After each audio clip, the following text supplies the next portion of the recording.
SM के last lecture पर आज हम लोग वो सारे कॉन्सेप्ट जो हमारे अभी तक नहीं हुए उसको हम लोग खत्म करने के लिए यहां पे है, जिसमें एक स्ट्रैटेजिक कंट्रोल, एक strategic leadership, strategic performance measurement, digital transformation, culture, ये सारे के सारे कॉन्सेप्ट आज हम लोग खत्म करेंगे और इसी के साथ में हम लोग एसएम का फास्ट ट्रैक भी खत्म करेंगे।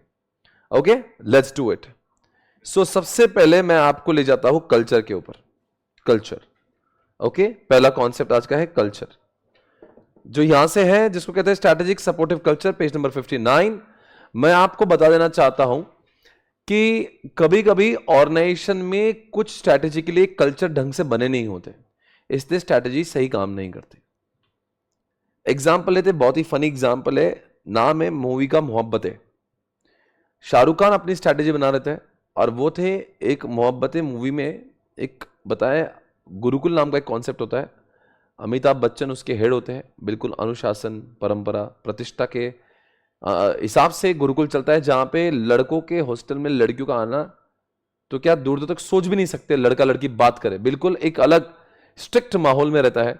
पर वहां पे शाहरुख खान ने एक नई स्ट्रैटेजी बनाई कि वहां पे वो चाहता है कि लड़के और लड़कियां बात करें, मोहब्बतें रहे सबके बीच में, बच्चों के बीच में मोहब्बतें आए।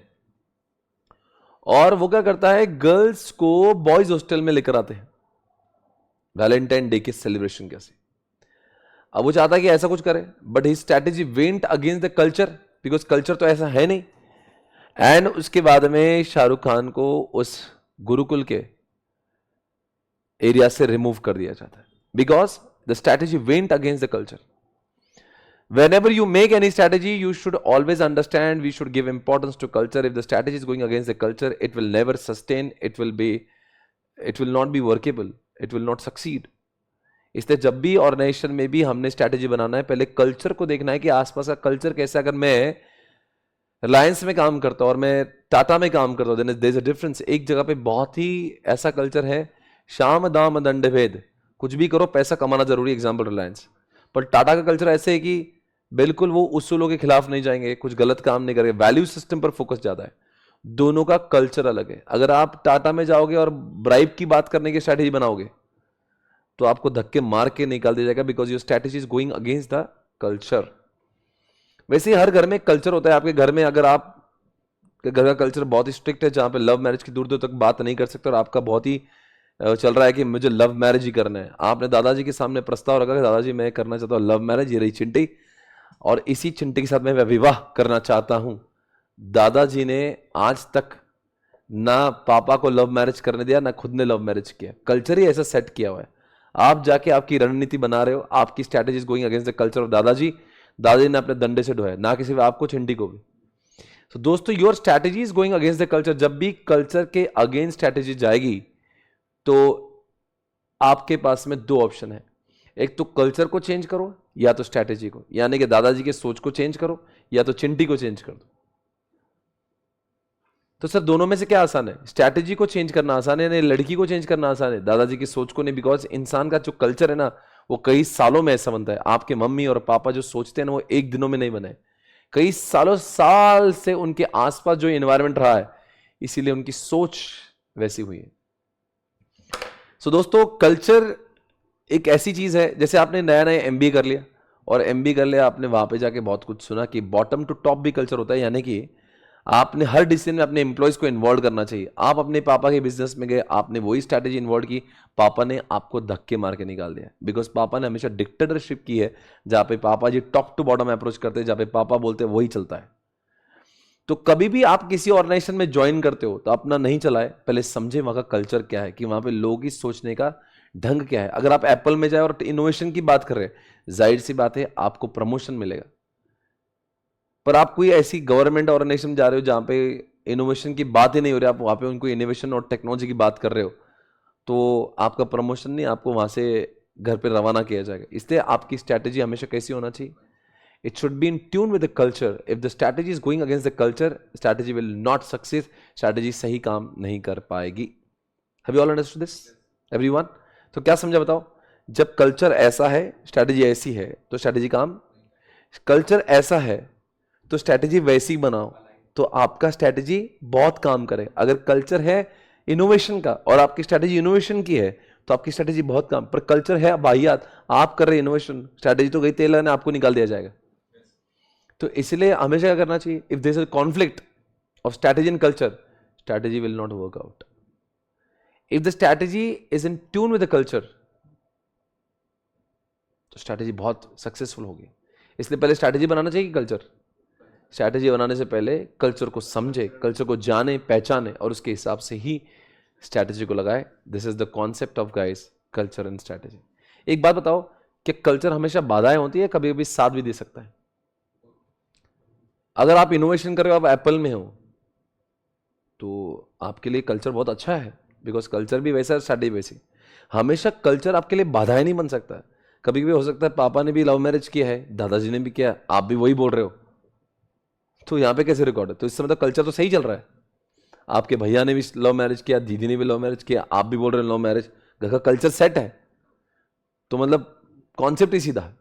तो यहां पे लिखा है कि वो एले और ऑब्स्टेकल, कभी कभी एले भी होता है, कभी भी ऑब्स्टेकल भी होता है, यानी कभी भी वो आपके फेवर में भी होता है, कभी कभी अगेंस्ट में भी हो सकता है। एक बात बताओ मुझे, स्ट्रैटेजी और कल्चर का कॉन्फ्लिक्ट हो तो किसको चेंज करना आसान है? स्ट्रैटेजी को चेंज करना आसान है, कल्चर को चेंज करने कई बरसों लग जाते हैं। एक बात बताओ, क्या कल्चर को चेंज करना आसान है या मुश्किल है? पापा मम्मी की सोच को चेंज करना, नहीं पापा मम्मी आप गए लव मैरिज के लिए, आपने उनको कन्विंस कर दिया, आपने उनको, इतना आसान भी नहीं है। कल्चर को चेंज करने कहीं बरसों लग जाते हैं, स्ट्रैटेजी को चेंज करना बहुत आसान होता है।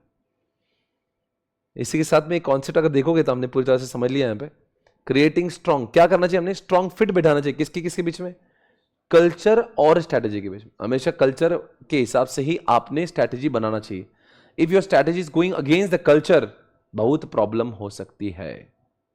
वो हो सकता है जो शाहरुख खान के साथ में हो। तो 4-5 एग्जाम्पल लिखो। मोहब्बत है, एग्जाम में मत लिखना बस। दूसरा लिखो लव मैरिज। तीसरा लिखो रिलायंस टाटा। Innovation Apple. बताओ कि हर ऑर्गेनाइजेशन का कल्चर एक समान होगा? मतलब जैसा टाटा कर रहा है वैसे ही रिलायंस करेगा, वैसे ही अडानी करेगा? नहीं ना, हर एक ऑर्गेनाइजेशन का कल्चर, तो companies having the same industry can not have the same culture. ये बात कर रहे हैं एग्जामिनेशन में ट्रू फॉल्स हो, क्या हर ऑर्गेनाइजेशन का कल्चर एक जैसा होता है? नहीं होता बॉस। हर एक ऑर्गेनाइजेशन का कल्चर, कोई बोलेगा जो होना सारा ब्राइब दे देके काम करेंगे, कोई बोलेगा कंपनी के तेल लगाने ब्राइब कभी नहीं देंगे। उस तरह से कल्चर तो दो ऑर्गेनाइजेशन का culture is not required to be same. अब जैसे एसपीसी का कल्चर है, जरूरी नहीं बाकी क्लासेस का भी कल्चर ऐसा हो। हर एक ऑर्गेनाइजेशन का कल्चर कुछ अलग अलग हो सकता है। दोस्तों आप जाएंगे आगे नेक्स्ट कॉन्सेप्ट के ऊपर। आज का पहला कॉन्सेप्ट हमने खत्म किया। अब जाते हैं हम लोग एक काम करते हैं, हम लोग पढ़ेंगे स्ट्रैटेजिक लीडरशिप। आपने कभी लीडरशिप के बारे में सुना है? तो मैं आपको कुछ बताएंगे इंडिया के बड़े बड़े लीडर्स कौन से एग्जाम्पल लिखेंगे। रतन टाटा, मुकेश अंबानी, अजीम प्रेम जी, कुमार मंगलम बिरला। इंडिया के बाहर की बात करें तो टेस्ला की ओनर कौन है? Elon Musk. लीडर्स की बात कर रहे हैं हम लोग, बिल गेट्स। तो कितने लीडर्स हैं? बहुत लीडर्स। आज हम लोग मोदी जी की बात नहीं कर रहे हैं, आज हम लोग राहुल गांधी की बात नहीं कर, हम लोग इलेक्शन वाले लीडर की बात नहीं, हम लोग बिजनेस लीडर्स की बात कर रहे हैं। सर आप लीडर्स के बारे में क्यों सिखाते हो एसएम के अंदर? बिकॉज धंधा जो चलता है ना वो लीडर्स से चलता है। कभी कभी इंसान बहुत स्किल्ड हो सकता है, बावजूद उसके धंधा नहीं बन सकता। कभी कभी एम्प्लॉयज हजारों की संख्या में हो सकते हैं, फिर भी वो काम नहीं करते बिकॉज अच्छा नेता नहीं होता। तो कभी भी कोई ऑर्गेनाइजेशन को डायरेक्शन देने वाला नेता जो होता है ना, बहुत ही अच्छा होना चाहिए। You can not execute strategies, you cannot execute strategy although you are having thousands of employees working with you unless you are having a strategy। कभी कभी इंसान बहुत टैलेंटेड हो सकता है पर अच्छी लीडरशिप की क्वालिटी न होने की वजह से, example Virat Kohli, he is not a strategic leader. वो टीम का कैप्टन नहीं हो सकता। Is a very good player, like Sachin is a very good player, but Ganguly was a very good leader, Rohit Sharma is a very good leader, Dhoni is a leader. कभी कभी आप देखते हो सीए फॉर्म स्टार्ट कर दिया आपने, 100 आर्टिकल आपके पास काम कर रहे हैं, पर आपको लगेगा कोई सुनता ही नहीं मेरी, इसका मतलब आप बहुत अच्छे सीए हो पर आप अच्छे लीडर नहीं हो। तो लीडर अच्छा होना जरूरी है। ओके, तो लीडर कैसा होना चाहिए? लीडर ऐसा होना चाहिए जो विजनरी हो, हार्ड वर्किंग हो। देखो यहां पे सारे लीडर्स की क्वालिटी लिखी हुई, देखो ये सारे पॉइंट्स लीडर की क्वालिटी, ये जितने पॉइंट्स लिखे ना, ये देखो लीडर कैसा होना चाहिए? विजनरी, जो बहुत लंबा सोचे, हार्ड वर्किंग, इंटीग्रेटेड होना चाहिए। लीडर ऐसा होना चाहिए पॉलिसी को एनफोर्स करे, रिसोर्सेस को एक्वायर करे, अच्छे अच्छे लोगों को लाए, उनसे बराबर से काम करवा के ले। लीडर ऐसा हो जो जिसके चरित्र पर कोई दाग, जो एथिकल हो, जो स्पोक्स पर्सन हो, जो नेगोशिएटर हो, टीम के भी आप में नेगोशिएट करे, स्पोक्स पर्सन टीम के भी आप में बोले, क्राइसिस सॉल्वर हो। जो एग्जांपल धोनी ले लो, Dhoni is a good leader, Modi ji is a good leader. आपने एक मूवी देखी थी Chak De India, Shahrukh Khan is a good leader. तो शाहरुख खान का एग्जांपल लेते हैं, धोनी को आप हमेशा देखते हो, मोदी जी को देखते हो, मुकेश अंबानी को, इन सबको देख के क्या लगता है कि एक लीडर कैसा होना चाहिए? Visionary. Elon Musk visionary, resources को एक्वायर करने वाला, रिसोर्स को सही अलोकेट कर, धोनी सही जगह पे सही प्लेयर को डालता है। इंटीग्रेटर, एथिकल, जिसके चरित्र पर कोई दाग ना हो, जो नेगोशिएटर हो, पॉलिसी मेकर हो, क्राइसिस सॉल्वर हो, जो क्या बोलते हैं उसको, वो हो चीयर लीडर, यानी कि वो टीम में स्पिरिट लाए, चीयर लीडर, जो हार्ड वर्किंग हो, क्राइसिस सॉल्वर यानी कि जो मैच हारती है उसको जिताने वाला। Dhoni crisis solver. कभी कभी उसने टीम के आपस के लोगों का झगड़ा सॉल्व करना चाहिए, उसको बोलते हैं आर्बिट्रेटर, यानी झगड़ा सॉल्व करवाने वाला। तो ये सारी चीजें होती हैं। मोटिवेटर हो, नेगोशिएटर हो, ये सारी चीजें एक लीडर में होना चाहिए। एक मैनेजर के पास में लीडर्स की 5 क्वालिटी होना चाहिए। है कौन? वो मैनेजर है, पर उसके पास में लीडर की 5 क्वालिटी होना चाहिए।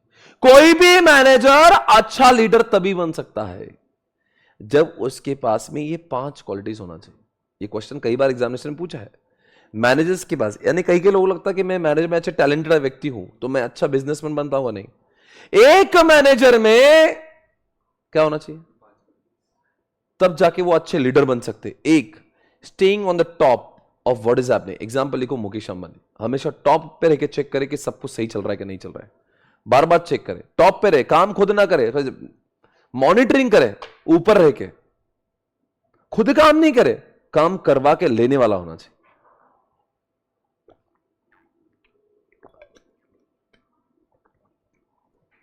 Next point, promoting a culture and spirit. देख लो सब सही चल रहा है क्या? स्पिरिट देखो, ऑप्स का मतलब क्या होता है? टीम में उत्साह भरने वाला, जोश। लिखो, विराट कोहली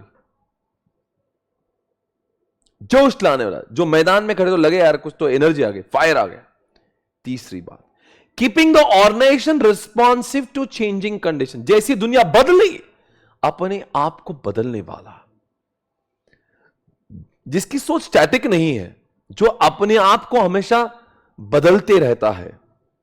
लिख दो वहां पे इलॉन मस्क।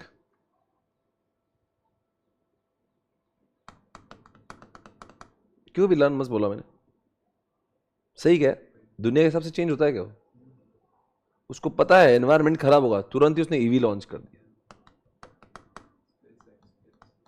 उसको पता है, देख लेता है वो क्या क्या बदलाव होने वाले, उसके हिसाब से बराबर प्रोडक्ट लॉन्च कर देता है। Exercising ethical leadership. कैसा होना चाहिए? एक मैनेजर को अच्छा लीडर बनना तो उसको एथिकल होना पड़ेगा। एग्जांपल रतन टाटा, रतन टाटा जैसा एथिकल हो। और लास्ट में लिखा है पुशिंग करेक्टिव एक्शन। आपने कभी मेसी देखा होगा? मेसी एक फुटबॉल प्लेयर है, अर्जेंटीना हार गई थी पिछले वर्ल्ड कप में, इस वर्ल्ड कप में जीती। यानी कि क्या समझा? He has accepted the failure, he has improved upon it, he took corrective actions, he became the leader. क्या लिखा है? Pushing corrective action. समझता है क्या मतलब है इसका? टेकिंग करेक्टिव, यानी कि इसका मतलब क्या है कि you are accepting failure, you are ready to. पर ऐसे लीडर कुछ काम के नहीं जो बोलते नहीं मेरी गलती ही नहीं है, ऐसे लीडर कभी भी अच्छे लीडर नहीं बन पाएंगे। वही मैनेजर अच्छा लीडर बन पाएगा जो अपनी गलती को स्वीकारे और उसके ऊपर कुछ करेक्टिव एक्शन ले। तो बताएंगे 5 लोगों के नाम दो, मैं आपको नाम बोलता हूं, आप बताओ मैं किसकी बात कर रहा हूं। विराट कोहली जैसा वो हो, फायर हो, स्पिरिट दिखाओ। रतन टाटा जैसा एथिकल लीडर हो। मेसी जैसा करेक्टिव एक्शन ले। मुकेश अंबानी जैसा टॉप पे रह के सारे काम करने वाला हो। और इलॉन मस्क जैसा, जैसी दुनिया बदली अपने आप को चेंज करने वाला हो। ये 5 नाम पहचानो तो कैरेक्टरिस्टिक्स है। एक क्वेश्चन एग्जामिनेशन में पूछा हुआ क्वेश्चन है कि एक मैनेजर के पास में लीडरशिप की कौन सी क्वालिटीज होना चाहिए। नेक्स्ट पॉइंट देखते हैं। एक क्वेश्चन हमेशा इस चैप्टर से पूछा जाता है, यहां पे लिखा है ट्रांजैक्शनल एंड ट्रांसफॉर्मेशनल, दोनों टाइप के लीडर्स में क्या फर्क होता है। There is a difference between transactional leader and transformational. Transformational leader यानी कि गांधी जी, अन्ना हजारे, जिन्होंने मार मार के हमें फॉलो करो ये नहीं बोला। ट्रांसफॉर्मेशनल लीडर होते हैं वो लीडर जो आपके विचारों को बदल दे, आपको अपनी बातों से और अपने कैरिस्मेटिक पर्सनालिटी से आपकी सोच को बदल दे। वो कभी मार मार के अपना हमें फॉलो करो ये नहीं बोलते, पर उनके विचारों से, उनके काम करने की वजह से, उनके पर्सनालिटी को देखकर सब लोग उनको फॉलो करते, उसको बोलते ट्रांसफॉर्मेशनल लीडर। पर कुछ लीडर होते हैं जो ट्रांजैक्शनल होते हैं। What does it mean? जो अपने आप को लोगों को फॉलो करने लगाते हैं पनिशमेंट देके, रिवॉर्ड देके। दुनिया में दोनों भी टाइप के लीडर कामयाब है। कुछ हिटलर होते, कुछ गांधी होते। ये हिटलर है। एग्जाम्पल दूसरा तालिबानी। तालिबानी जानते हो? अफगानिस्तान में घूम के पूरा कंट्री अपने नाम ले लिया उन्होंने। समझ आ रहा है मैं क्या बोल रहा हूं? क्या बोला मैंने आपको? ट्रांजैक्शनल लीडरशिप वो होते हैं कि जहां पे डिक्टेटरशिप आ जाती है। ये लोग सोचते नहीं, यहां पे फोर्स है, फोर्स। मैं जो बोल रहा हूं बस final, no argument, no negotiation. ये नहीं कि एक उनका वो लोगों को मजबूर करवा देते फॉलो करने के लिए। अब देखो दो टाइप की चीजें होती है, दोनों भी टाइप के लीडर का। जैसे बिग 4 में जाओगे तो देयर आर ट्रांजैक्शनल लीडर्स। वो आपको कुछ, जैसे छोटी फर्म में जाओगे जिसके पास में 1-2 आर्टिकल है, वहां का जो बॉस होता है ना वो ट्रांसफॉर्मेशनल काम करता है। आप आएंगे, आपको समझाएगा, पूछेगा बेटा आज तू काम नहीं कर रहा, कोई प्रॉब्लम है? घर पे सब ठीक तो है? नहीं अच्छा लग रहा तो घर चले जा बेटा, कोई बात नहीं कि देख लेंगे। वो आपको अपनी बातों से प्रभावित करता है, आपसे अच्छे से इनफॉर्मल रिलेशन रखता है। बिग 4 में आपको अगर मूड खराब है तो 2 बातें सुना दे, वो पूछेगा भी नहीं तुम्हें क्या हुआ है। अच्छा काम करेंगे तो रिवॉर्ड भी देंगे, खराब काम करें तो पनिशमेंट भी देंगे। ये होता है बिग 4 में। Underline the word punishment, rewards. कहां पे होता है ये सब? ट्रांजैक्शनल में, जहां पे आपको खराब काम करने पे पनिशमेंट देंगे। जैसे आपके माता पिता होते हैं, 2 टाइप के माता पिता होते हैं।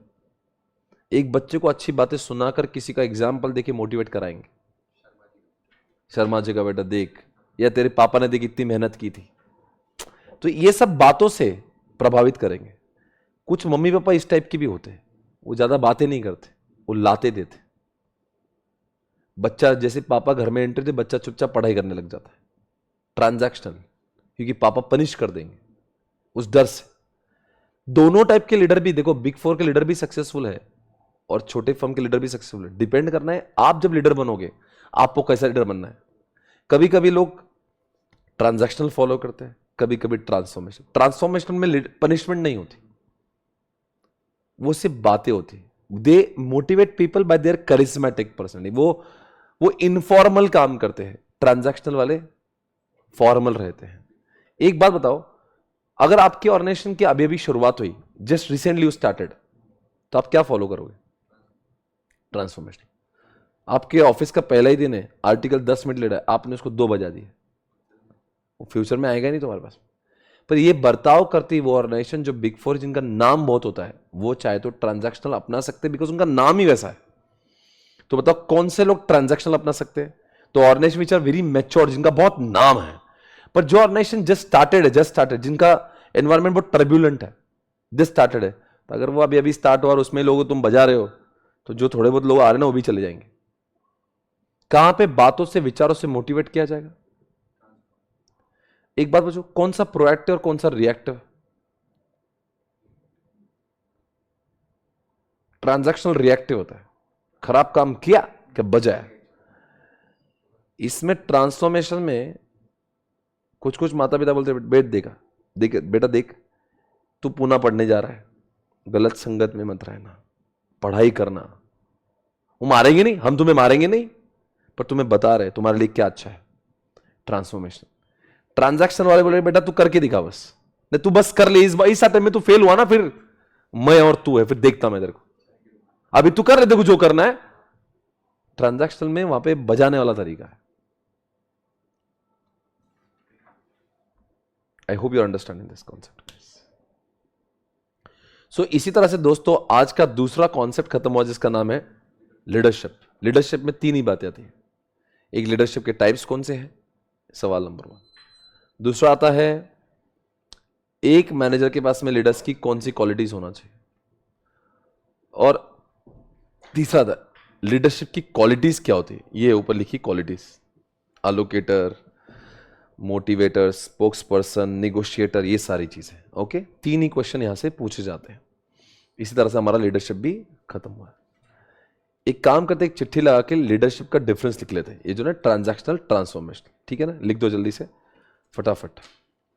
एक है ट्रांजैक्शनल, एक है ट्रांसफॉर्मेशनल। ओके, अब लिखेंगे वहां पे जो मैं कह रहा हूं,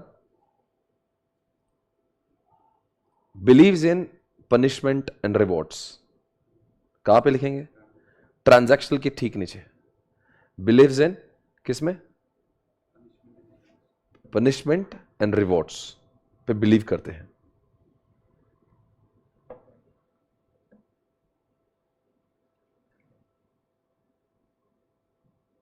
यूज कैरिज्मा मेरे लिए, ये ना, हाँ ये टॉपिक कर दो।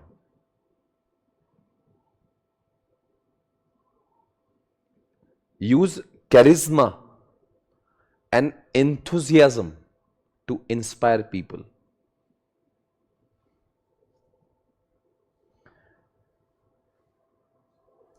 Use charisma and enthusiasm to inspire people. Informal approach, formal approach. कौन सा इनफॉर्मल है, ट्रांसफॉर्मेशन वाले, और कौन सा फॉर्मल अप्रोच है, ट्रांजैक्शनल। गांधी लिखो गांधी जी, और एक जगह पे लिखो हिटलर।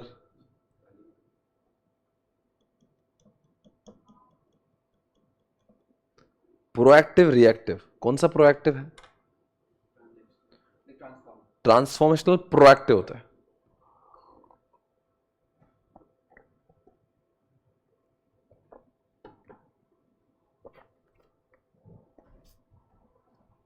और इसमें क्या आएगा, हाँ कहां पे आएगा रिएक्टिव, ट्रांजैक्शनल में आएगा reactive. For matured organisation, transactional वही कर सकता है जिसका बहुत नाम है, जो बहुत मैच्योर्ड है।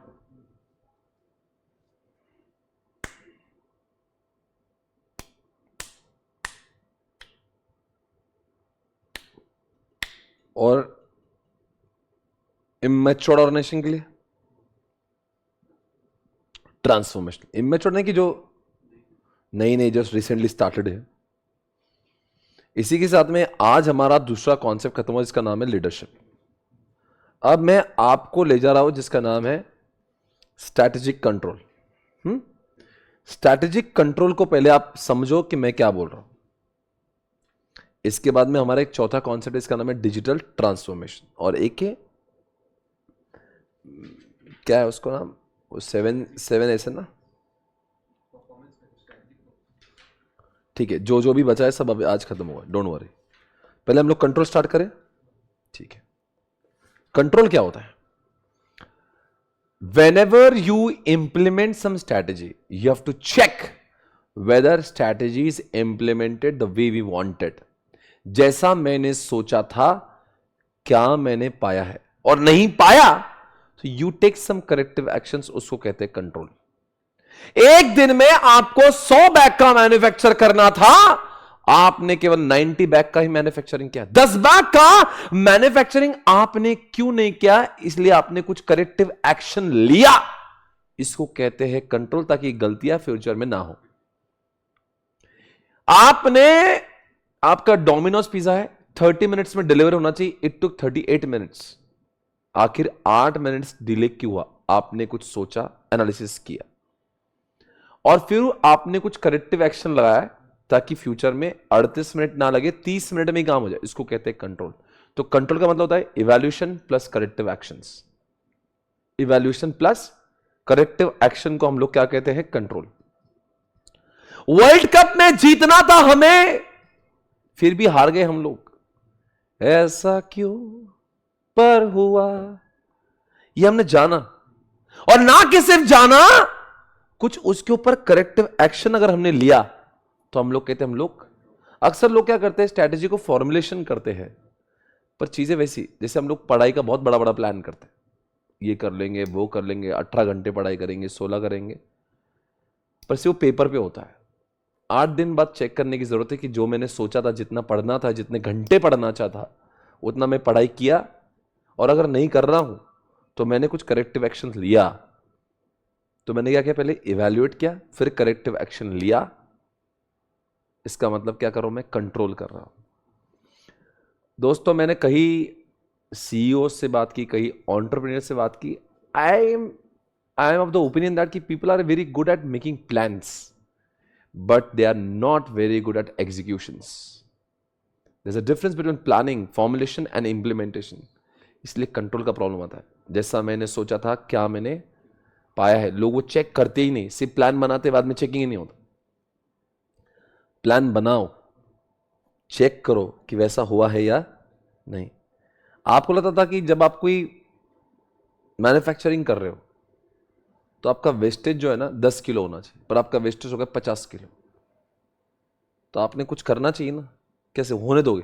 कुछ करोगे तो आप इवैल्यूएट करो कि 40 किलो ज्यादा हुआ है, फिर क्यों ज्यादा हुआ है, फिर करेक्टिव एक्शन लो। इसी को कहते हैं कंट्रोल।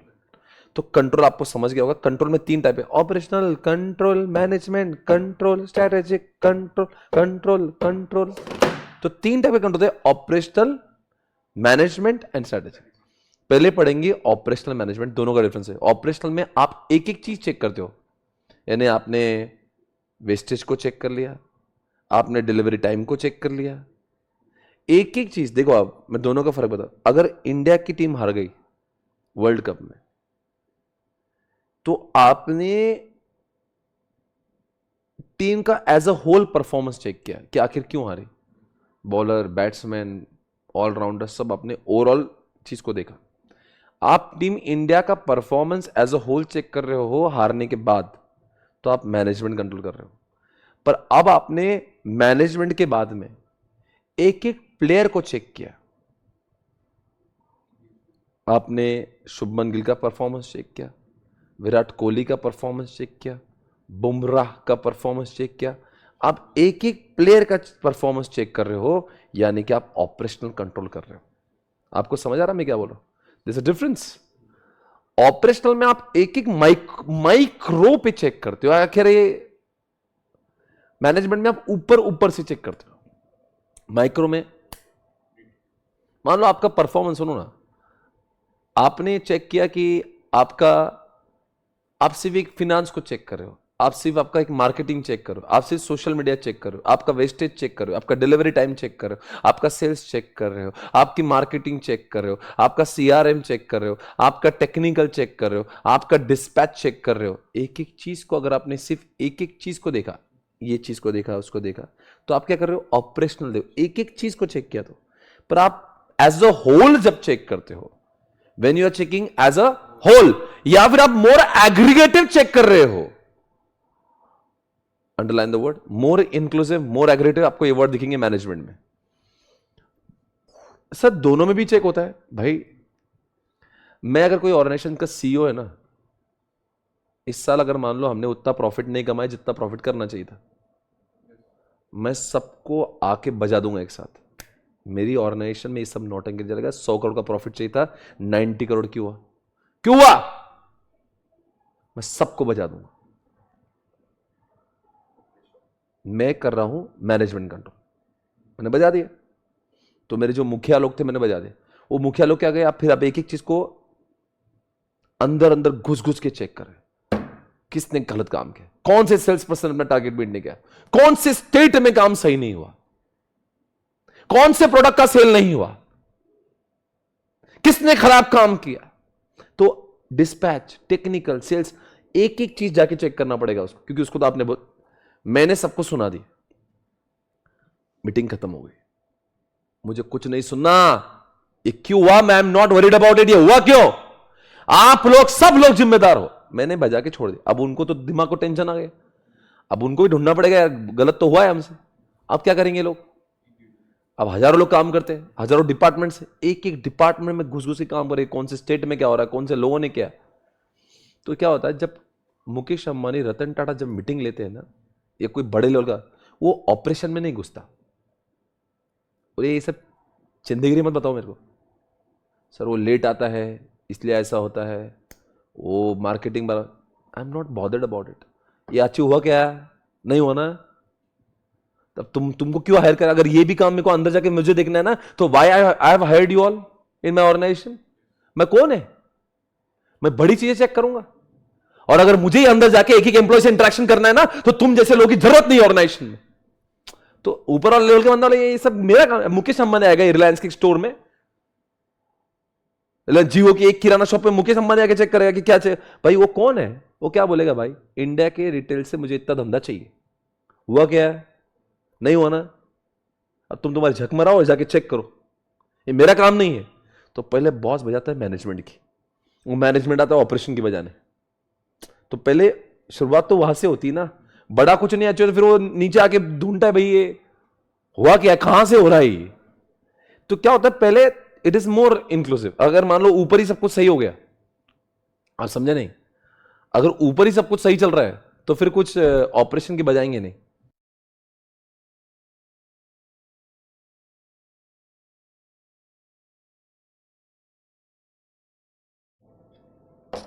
समझ गया आपको। तो अगर आपको टीम इंडिया का, अभी जैसे कि आप जानते हो इंडियन क्रिकेट बोर्ड कैसा होता है, क्या करेगा वो, इंडिया हार गई तो रोहित शर्मा को लिया उन्होंने, क्यों हारा भाई, ये तुम्हारा परफॉर्मेंस ऐसा है, बहुत बजा है। ये क्या हुआ, मैनेजमेंट कंट्रोल। अब वो बेचारा जाएगा एक एक टीम मेंबर्स को बजाएगा, एक एक, फिर रोहित शर्मा सबको लेगा कोच में। मान लो हो सकता है सूर्य कुमार की बजा दे, तुझे अक्कल है कुछ, तुझे क्यों लाया था हमने टीम में, तूने क्या परफॉर्मेंस किया, वाहियात परफॉर्मेंस करता है तो।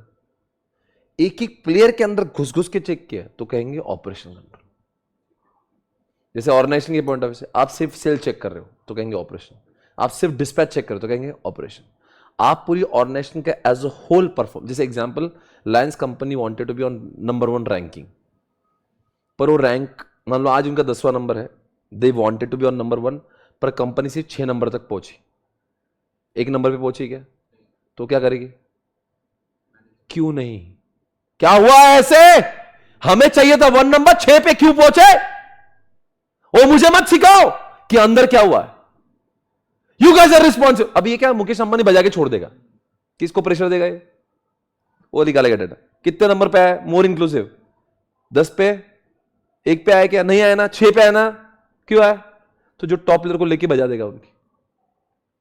ये होगा मैनेजमेंट। और मैनेजमेंट को बेचारे को बहुत बजा है, 1 महीने के अंदर सिचुएशन नहीं ना सुधरे ना, मां कसम सबको फायर कर देंगे यहां से। अब वो डर लगेगा, फिर वो जाके अपने अपने जोन को बजाएगा, तुम्हारी वजह से होता है, तुम लोग वजह से मुझे बजाते हैं। फिर वो एक एक, उसको बोलते हैं ऑपरेशनल कंट्रोल। आपको समझा कॉन्सेप्ट क्या है, ऑपरेशन इज लाइक वो ना, यहां पे लिखा है देखो, the thrust of operational control is to individual task, यानी आप एक एक चीज को चेक करते हैं इंडिविजुअल टास्क। और ट्रांजैक्शन एज अगेंस्ट क्या लिखा है, टोटल। अगेंस्ट यानी कि वो किसमें, मैनेजमेंट के बोर्ड, यानी कि मैनेजमेंट में जिस तरह से टोटल चेक होता है, यहां पे टोटल नहीं चेक होता है, यहां पे एक एक चीज को चेक करते हैं। फॉर एग्जाम्पल आप किसी, अच्छा मुझे बताओ, अगर सिर्फ आप डिस्पैच चेक कर रहे हो तो, अगर आप सिर्फ डिलीवरी टाइम चेक कर रहे हो तो, आप सिर्फ वेस्टेज चेक कर रहे हो तो, आप कंपनी के as a whole ranking check कर रहे हो तो,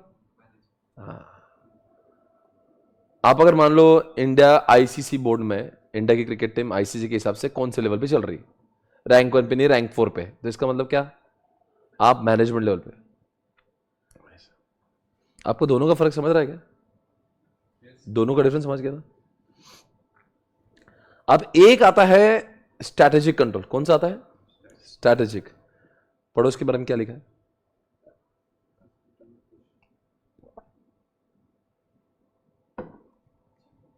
स्ट्रैटेजिक कंट्रोल्स फोकसेस ऑन, क्या लिखा है, door question, the strategy is being implemented as plan, the result produced by the strategy are those intended. इसका मतलब क्या हुआ? एग्जाम्पल स्ट्रैटेजी का बहुत बड़ा एग्जाम्पल, स्ट्रैटेजी यानी ये डे टू डे ऑपरेशंस का बात नहीं है, स्ट्रैटेजिक कंट्रोल यानी जो स्ट्रैटेजी लगाई है, जैसी स्ट्रैटेजी सोची थी वैसे लगी है या नहीं लगी, और लगने के बाद में उसका वैसा ही आउटपुट आया जैसा। जैसे एग्जांपल, आइडिया और वोडाफोन का मर्जर होने वाला सोचा था, फिर सोचेंगे हमने मर्जर जो सोचा था मर्जर हुआ है या नहीं हुआ, हाँ बोले हो गया, तो पॉइंट ए 1 का आंसर है हो गया। और 2 में क्या चेक करेंगे, मर्जर होने के बाद में जो हमें आउटपुट चाहिए था वैसा आउटपुट आया या नहीं आया, उसको चेक करेंगे, the results produced by the strategy. दोनों में क्या फर्क है? जैसी स्ट्रैटेजी, जैसे हॉटस्टार और रिलायंस का मर्जर होने वाला था तो मुकेश जी बोलेंगे हुआ क्या? हाँ सर हो गया। कुछ उसकी वजह से जियो सिनेमा का कुछ फायदा हुआ क्या नहीं हुआ, वो चेक करेंगे पॉइंट नंबर 2। तो पहले स्ट्रैटेजी यानी क्या, स्ट्रैटेजी जैसी बनाई थी बनी क्या नहीं बनी, इंप्लीमेंट हुई या, और इंप्लीमेंट होने के बाद में क्या उसका वैसा ही आउटपुट आ रहा है जैसा आना। तो अच्छा बता क्यों चेक करते हैं ऐसा? अरे भाई क्यों ना चेक करे यार, किसी स्ट्रैटेजी के सिर्फ क्या पेपर पे होती है क्या?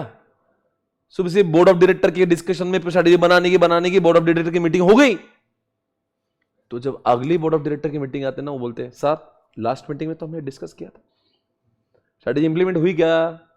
अच्छा हुई ना, फिर रिजल्ट आए क्या, आए कि नहीं आए, फायदा हुआ कि नहीं हुआ, इसको बोलते हैं। आपको समझ गया? 4 टाइप के स्ट्रैटेजिक कंट्रोल होते हैं, एक होते हैं प्रीमाइस कंट्रोल, एक होते हैं स्ट्रैटेजिक सर्वेलेंस, एक है स्पेशल अलर्ट, और एक है इंप्लीमेंटेशन। समझ गया? अब मैं इसके 4 स्पेशल अलर्ट कंट्रोल पहले सबसे पहले समझाता हूं। आपने सुना होगा ताज होटल में कसाब और सारी टीम ने 26/11 के दिन हमला किया था। अचानक से टेररिस्ट अटैक हुआ, या फिर कभी कभी आग लग जाती है, कभी कभी भूकंप, और कुछ भी हो सकता है, सुनामी आ गई, कुछ ऐसा होगा जो अनएक्सपेक्टेड सिचुएशन हो गई। मुझे बताओ उसके बाद में क्या करना चाहिए? कुछ तो टॉप मैनेजर करेगा ना उसके बाद, उसको ही कहते हैं स्पेशल अलर्ट कंट्रोल। उस सिचुएशन को कंट्रोल करने के लिए वो स्पेशल अलर्ट लाता है। सर अगर मान लो ताज में टेररिस्ट घुस गए तो क्या रतन टाटा ने कुछ किया होगा क्या? खाली बैठा हुआ है, कुछ किया होगा, कुछ तो किया होगा ना, फोन लगाया होगा मिनिस्ट्री में, बोला होगा साहब देखो किस तरह से हो गए, तुम्हारे कमांडोज भेजो, मिलिट्री भेजो, पुलिस भेजो, अंदर लोग हैं मर जाएंगे। अरे कुछ तो किया होगा ना रतन टाटा ने, वो जो भी किया उसको बोलते हैं स्पेशल अलर्ट कंट्रोल। भैया अपने दुकान में आग लगे, कुछ तो करेंगे ना, तो उसको बोलते हैं स्पेशल अलर्ट। स्पेशल अलर्ट यानी कि बहुत ही emergency situation, underline the word unexpected events में होता है। यहां पे अंडरलाइन करने वाले वर्ड्स है नेचुरल कैलेमिटीज, टेररिस्ट अटैक, समझ गया? कुछ तभी अनएक्सपेक्टेड हुआ है, इंडस्ट्रियल डिजास्टर्स। सर उसके ऊपर क्या है? स्ट्रैटेजिक सर्वेलेंस दिख रहा है। सर्वेलेंस में क्या होता है? चौकन्ना, 24 घंटे चौकन्ना। आपको हमेशा सर्वेलेंस में चेक करना पड़ेगा कि सब सही चल रहा है कि नहीं। सर ये क्या होता है? हमारी ऑर्गेनाइजेशन के आसपास जितने भी जगह है, टीवी, न्यूज़पेपर, होर्डिंग्स, वेबसाइट्स, इन सब के ऊपर हमारी 24 घंटे नजर होना चाहिए कि क्या चल रहा है, क्या चल रहा है, वो देखने के लिए। सर क्यों देखें, क्या फर्क पड़ता है?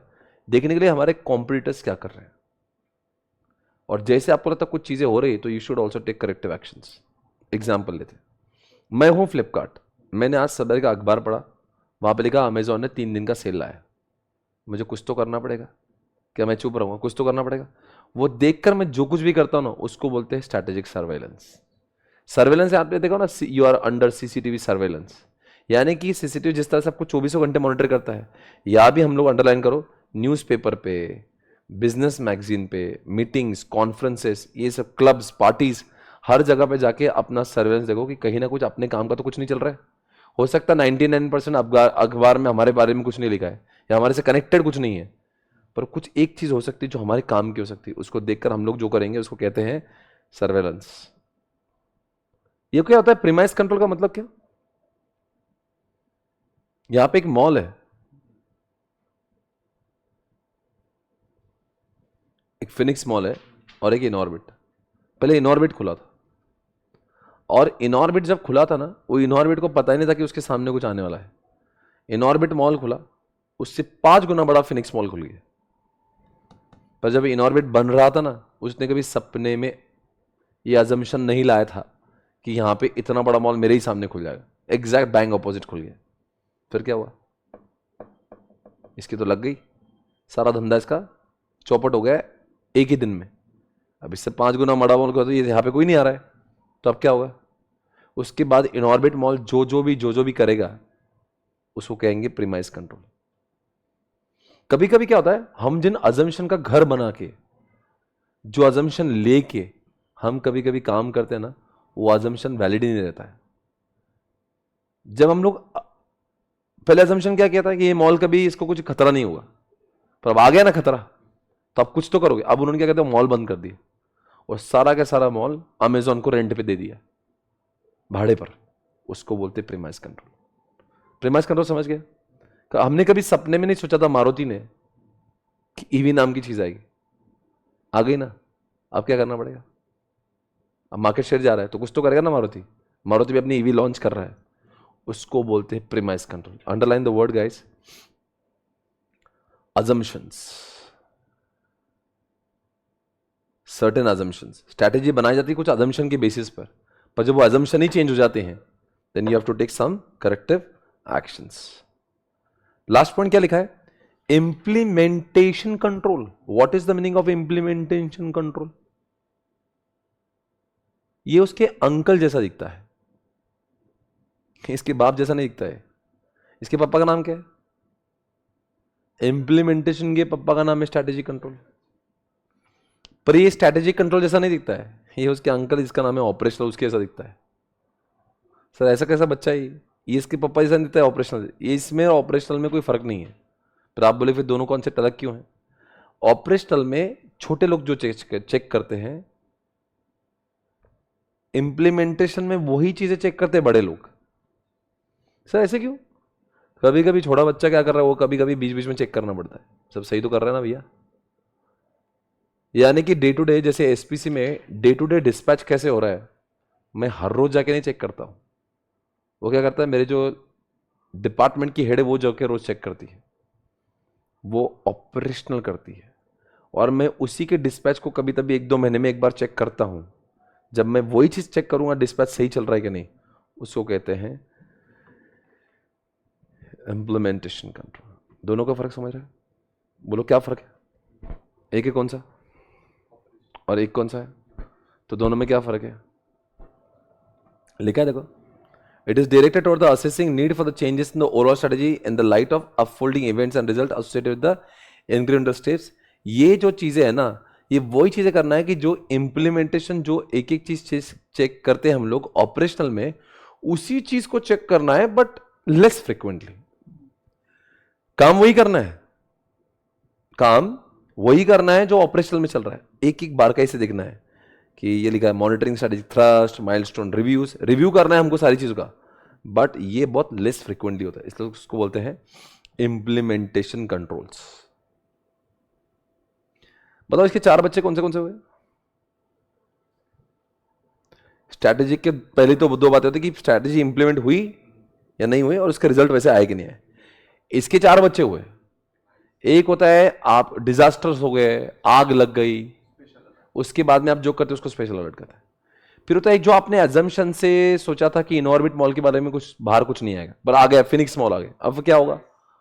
उसके बाद में जो भी आपने अपने मॉल के साथ चेंजेस किए उसको बोलेंगे प्रीमाइस कंट्रोल। एक कंट्रोल था हमेशा चौकन्ना रहना, टीवी पे, न्यूज़पेपर पे, मैगजीन पे, होर्डिंग्स पे अपने बारे में कुछ छप रहा है कि अपने रिलेवेंट कुछ छप रहा है दिखना, और उसके हिसाब से एक्शन लेना, उसको बोलते हैं स्ट्रेटेजिक सर्वाइलेंस।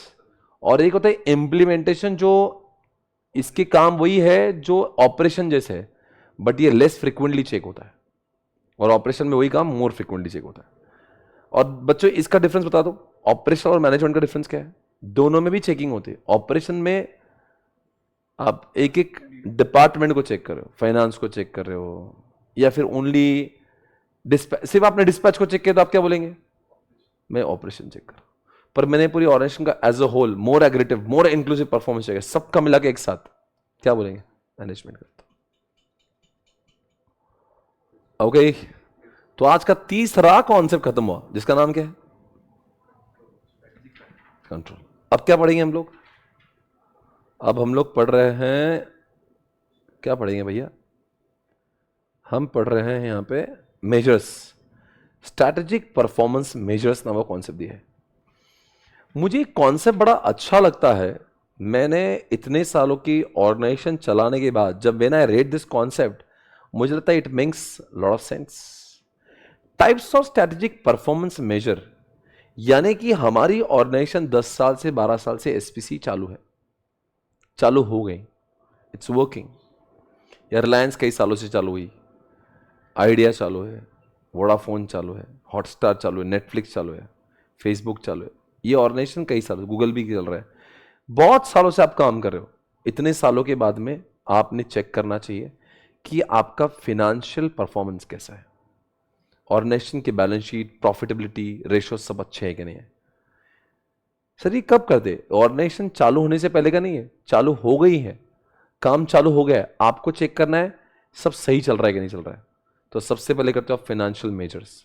दूसरा क्या लिखा है, कस्टमर सेटिस्फैक्शन। क्या चेक करोगे इसमें कि कस्टमर सेटिस्फाइड है या नहीं है, ये भी, यानी आपको ऑर्गेनाइजेशन सिर्फ दुकान चालू करने की नहीं होती, चालू करने के बाद में जब कुछ साल हो जाते हैं तो बार बार चेक करना चाहिए कि पिछले साल मेरा नेटवर्थ कितना था, इस साल कितना हुआ, पिछले साल प्रॉफिट कितना था, इस साल कितना हुआ। इसको बोलते हैं फाइनेंशियल मेजर्स।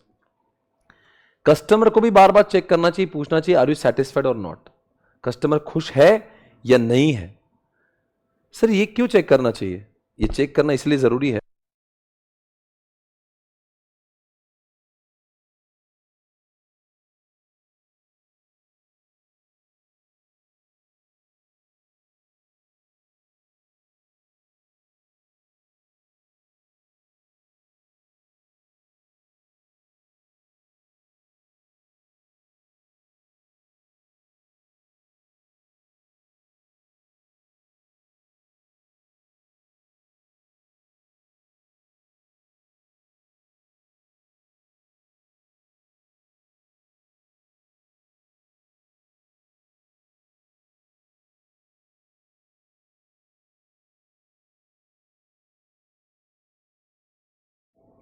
सो यहां पे देखो, ये मैं कुछ लाइन स्टार्टिंग से पढ़ता हूं।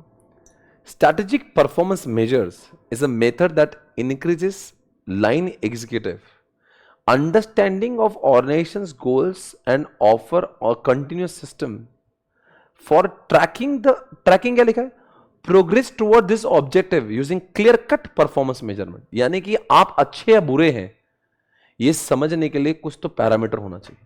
एक पैरामीटर होता है परफॉर्मेंस फाइनेंस वाला, एक पैरामीटर होता है कस्टमर कि लोग खुश है भी कि नहीं इस ऑर्गेनाइजेशन का प्रोडक्ट लेके। चलो मान लो कंपनी के पैसा बहुत है पर कस्टमर खुश है, या फिर कस्टमर बहुत खुश है और पैसा ही नहीं, फाइनेंस भी अच्छा होना चाहिए, प्रॉफिट भी होना चाहिए और कस्टमर भी खुश होना चाहिए। तीसरी बात market measures, market measures such as what, market share, customer acquisition. सबसे बड़ा होता है मार्केट शेयर, कि मार्केट में आपका शेयर कितना है, लोग आपके बारे में रेफर करते हैं क्या नहीं करते, आपका मार्केट शेयर इंक्रीजिंग है या डिक्रीजिंग है, ये चेक करना, ये भी आपका एक परफॉर्मेंस मेजर होता है। सर मतलब ये कौन करती है, ऑर्गेनाइजेशन करती है। कब करती है, बार बार करती है। क्या चेक करती है, मेरा फाइनेंस अच्छा चल रहा है या नहीं चल रहा है, कस्टमर खुश है या नहीं है। मार्केट अक्सर क्या होता है ना, ये कॉन्सेप्ट क्यों दिया है, लोग ऑर्गेनाइजेशन को चालू कर देते पर कई सालों तक ये चेक नहीं करते। ये मत करो, इससे पहले ऑर्गेनाइजेशन डूबने की खबर आ जाए। निरंतर चेक करो ये सब सही पैरामीटर पे आप काम कर रहे हो। Number 4 employ measures. क्या मतलब एम्प्लॉय मेजर्स का, एम्प्लॉइज ऑर्गेनाइजेशन में हजारों काम करते हैं और organisation, no organisation can work without the support of employees if they are not happy in the organisation. तो इसलिए बार बार चेक करना पड़ेगा कि एम्प्लॉय ऑर्गेनाइजेशन में खुश भी है या नहीं। ये भी एक परफॉर्मेंस, ये भी आपके लिए परफॉर्मेंस का एक वन ऑफ द मेजरमेंट का तरीका है।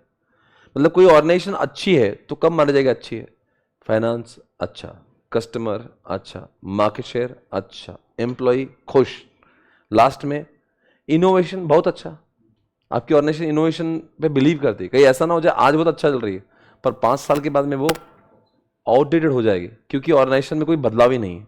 तो इसलिए आज भले ही फाइनेंशियली बहुत अच्छी है, कस्टमर भी बहुत खुश है, पर अगर वो इनोवेटिव नहीं होगी ना तो अचानक से एक दिन ठप हो जाएगी, जैसे कि नोकिया हो गया। नोकिया का उस समय सब अच्छा था, पर क्या करें, they did not believe on innovation, वो बंद हो गई। लास्ट में पॉइंट, एनवायरमेंटल मेजर्स, ये भी एक बात है। Environmental measures such as what, energy consumption, waste reduction, ये भी सब चीज़ें, ये सामाजिक पॉइंट है। वैसे इतना इंपॉर्टेंट नहीं, पर फिर भी आपने ये भी चेक करना चाहिए कि आपके से कोई पर्यावरण को, कोई एनवायरमेंट को तकलीफ तो नहीं हो रही। कहीं ऐसा हो जाए कल्चर की गवर्नमेंट का कोई लॉ निकल के आपको बजा देंगे, एमिशन, ये कार्बन डाइऑक्साइड, वेस्ट, एनर्जी, ये सब पे भी ध्यान रखो। कहीं ऐसा ना हो जाए आपकी ऑर्गेनाइजेशन के खिलाफ कोई फतवा जारी हो गया, आपको बजा देंगे, बोले बंद कर दो, बिकॉज इससे बहुत पोल्यूशन हो रहा है। तो उस पर भी आपने ध्यान देना चाहिए। तो बताओ, जो ऑर्गेनाइजेशन ऑलरेडी काम कर रही है वो अगर उसको बार बार चेक करना है कि मैं सही ट्रैक पर हूँ क्या नहीं, तो उसने कौन से ट्रैक चेक करना चाहिए? फाइनेंशियल मेजर्स, एफ, अंडरलाइन करो एफ। एक दूसरा पॉइंट कौन सा है? कस्टमर, सी, एफ सी। फिर एक करना चाहिए एम, मार्केट, एम्प्लॉय का ई, एफ सी एम ई, इन आई, इनोवेटिव का आई, और एनवायरमेंट का ई। मी, एम ई मतलब मी, एफ सी एम ई आई ई, अच्छा कुछ बन सकता है इसका। सी एम, एफ आई, फिम, एफ डबल ई एम, फिम, फिमसी, फिमसी, एफ डबल ई एम, फिम, एंड आई सी।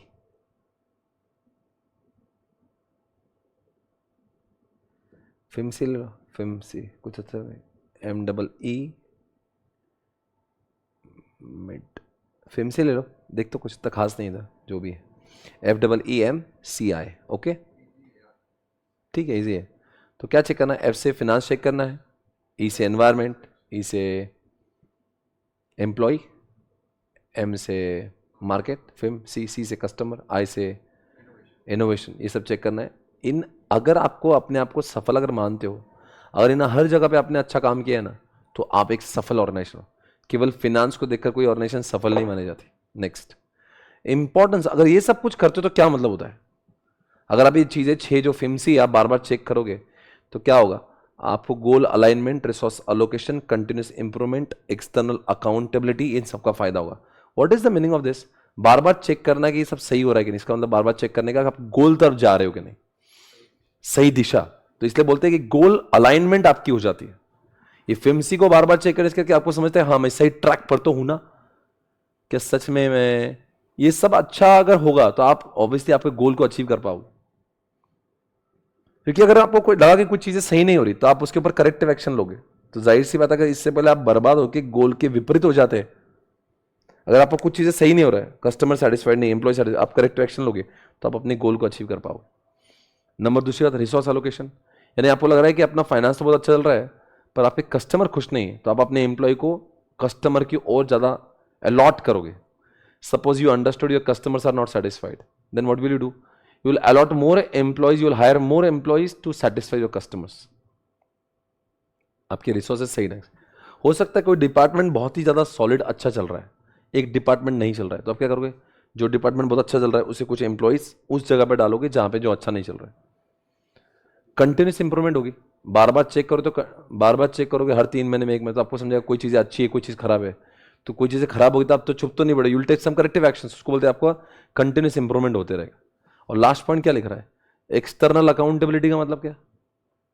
ये बार बार एनवायरमेंट चेक करोगे ना तो क्या क्या फायदा होगा इससे? कि मतलब आप strategic perform measurement, hello organisation to demonstrate accountability to stakeholders including, क्या लिखा है? Shareholders, customer, regulatory bodies, by providing clear and transparent picture. यानी कि मतलब क्या होगा? जो इन्वेस्टर्स है आपको भी, आप ये रिपोर्ट उनको भी दिखा दोगे, शेयर होल्डर्स को भी रिपोर्ट दिखा दोगे, फिमसी का, moneycontrol.com पे भी रिपोर्ट आ जाएगा। यानी कि जो इन्वेस्टर्स है, जो स्टेक होल्डर्स है, जो गवर्नमेंट है, उनको आप हमेशा बता सकते हो देखो ये हमारा परफॉर्मेंस, वरना लोगों को समझेगा इस कंपनी में इन्वेस्ट करेगा नहीं, कंपनी अच्छा काम कर रही है क्या नहीं कर रही है। इसलिए अगर इनको दिखाना है, लोगों का दिल जीतना है, देखो हम अच्छे हैं हमें पता है, पर ऐसे रिपोर्ट जारी करने से सबका विश्वास जीत सकते, बोलते एक्सटर्नल लोगों को आप उनकी अकाउंटेबिलिटी को साबित कर सकते। तो बताओ क्या क्या फायदे हो रहे हैं इसके करेंगे, आप गोल की तरफ अपॉइंटमेंट अलाइंड हो जाओगे, आपका कंटिन्यूस इंप्रूवमेंट हो जाएगा। तो GC goal alignment, GCRE, GCER, GCRE, GCRE, GRCE, GJRE,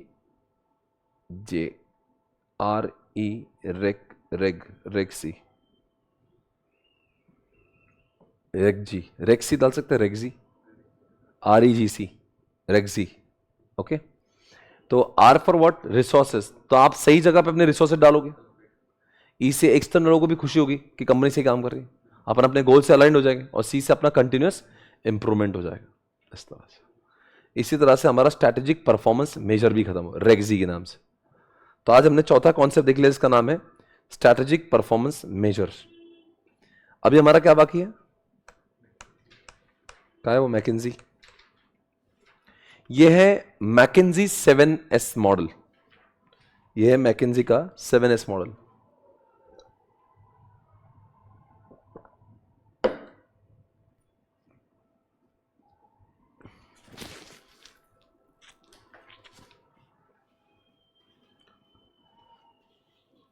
McKenzie company है जो कहती है कि अगर अपने को सक्सेस पाना है ना,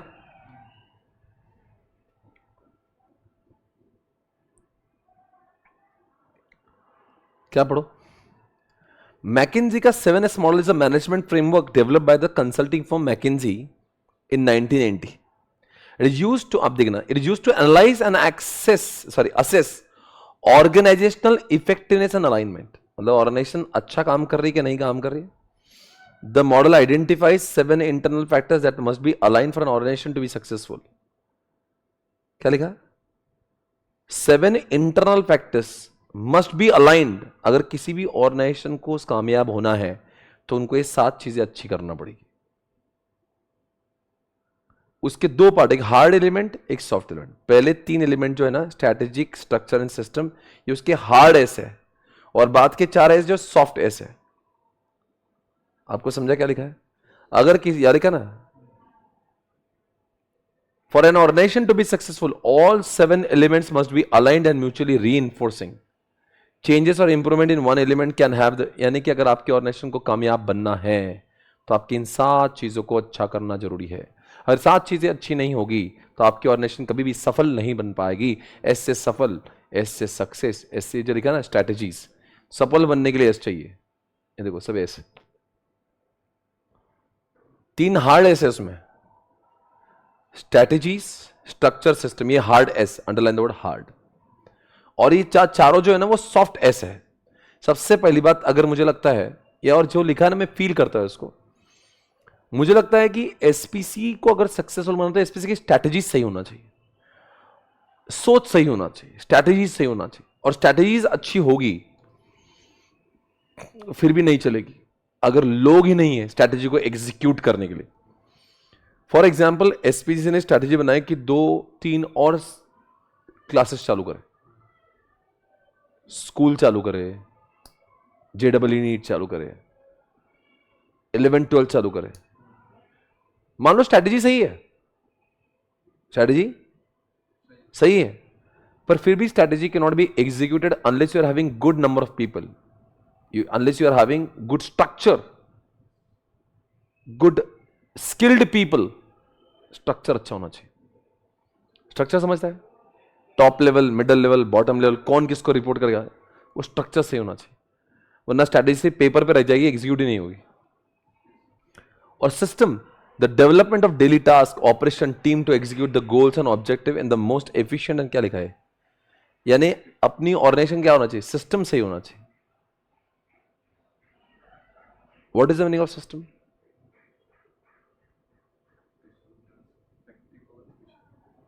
the development of daily task operation team to execute the goals and objective in the most efficient and efficient, मतलब क्या, डे टू डे ऑपरेशन जैसे ऑर्गेनाइजेशन करती है, सिस्टम होना चाहिए, ये काम ऐसे ही होगा, ये काम करने का तरीका है ऐसे, प्रोसेसेस सेट होना चाहिए, एसओपी सेट होना चाहिए।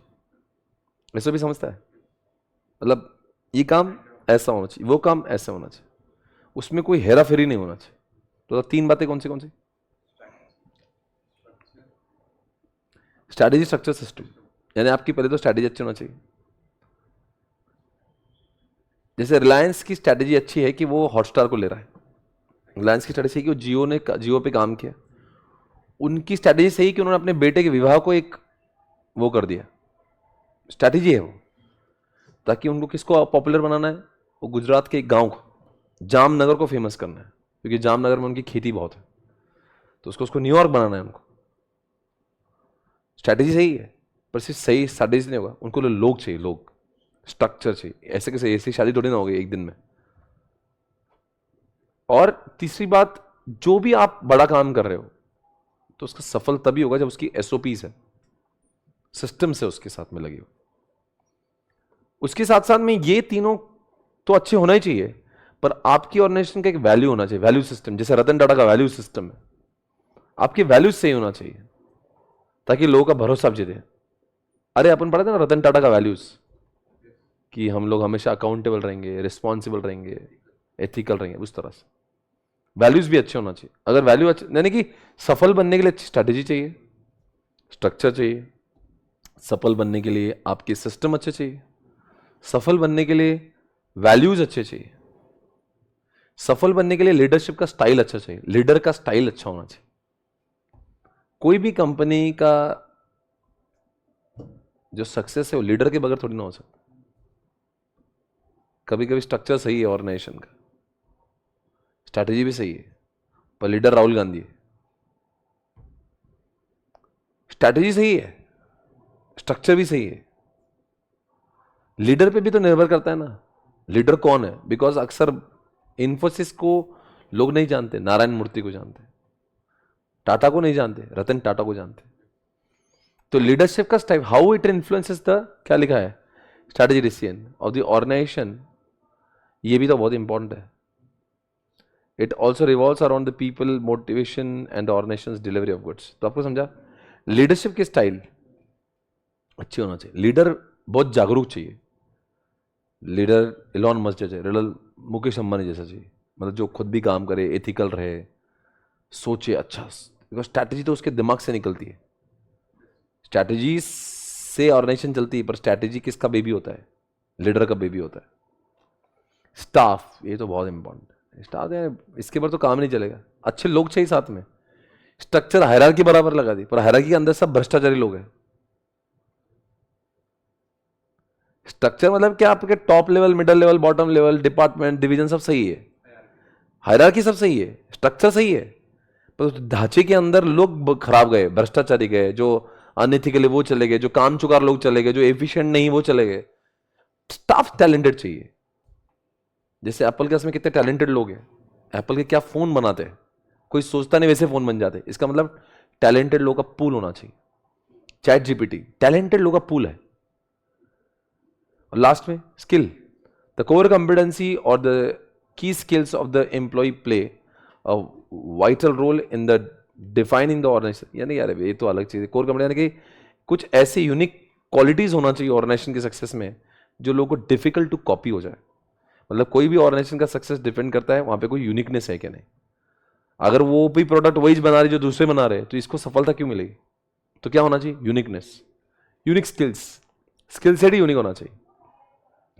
तो 7 बातें कौन सी? स्ट्रैटेजी अच्छी लगाओ, स्ट्रैटेजी अच्छी होना चाहिए, कोई भी स्ट्रैटेजी रहो। जैसे एग्जांपल, अब मोदी जी की स्ट्रैटेजी बीजेपी को चुनाने की, कितनी सारी स्ट्रैटेजी लगा रहे, बहुत सारी स्ट्रैटेजी लगा रहे। केजरीवाल को जेल में भेज दिए, स्ट्रैटेजी नंबर 1। स्ट्रैटेजी नंबर 2, अभी हर जगह पे होर्डिंग में, हर जगह पे रेडियो पे क्या चल रहा है? मोदी मोदी, राम मंदिर, स्ट्रैटेजी। स्ट्रैटेजीज है, पर स्ट्रैटेजीज के अच्छे होने से कुछ नहीं होगा, लीडर भी अच्छा होना चाहिए। तो लीडर भी अच्छा होता है। स्ट्रैटेजी एग्जीक्यूट नहीं हो सकती है, जब तक स्ट्रक्चर ना हो, स्ट्रैटेजी एग्जीक्यूट ही नहीं होगी जब तक लोगों को पता ही नहीं एसओपीस, तो कोई भी ऑर्गेनाइजेशन ऐसे सक्सेसफुल नहीं होगा। इलॉन मस्क देख लो, ईवी को लॉन्च किया, स्ट्रैटेजी सही थी, स्ट्रक्चर भी लगाया, एसओपीस भी है। टेस्ला के सक्सेस में ना कि सिर्फ इलॉन मस्क बल्कि स्टाफ भी तो होशियार लोग हैं, अच्छा स्टाफ होना चाहिए, उनके अंदर कोर कंपिटेंसी होना चाहिए, सब चीजों का मायने है। मतलब आप बोले इसी स्ट्रैटेजी लगा दूंगा तो चल जाएगा, नहीं, सिर्फ अच्छा लीडर होगा तो नहीं। मोदी की जितनी जरूरत है तो उतने कार्यकर्ताओं की भी जरूरत है, मोदी की टीम के जो कैबिनेट है उनकी भी जरूरत है। तो सिर्फ लीडर अच्छा नहीं होना चाहिए, लीडर का स्टाफ अच्छा होना चाहिए, स्टाफ की भी कोर कंपिटेंसीज चाहिए।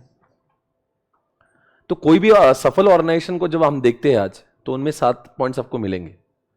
इन 7 पॉइंट के बगैर, चाहे आप एप्पल की बात कर लो, इलॉन मस्क की कोई कंपनी की बात कर लो, चाहे आप मोदी गवर्नमेंट की बात कर लो, कोई भी सक्सेसफुल आपको कोई चीज दिख रही है, पार्ले जी देख लो, कोई भी डिपार्टमेंट, रिलायंस देख लो, टाटा मोटर्स देख लो, हर जगह पे अगर वो सक्सेसफुल हुई है तो मैकिन्जी बोलता है that can not be successful unless you are having 7 points. अगर आप आज अनसक्सेसफुल हो तो इसका मतलब 7 में से आपके कुछ तो गंदगी है।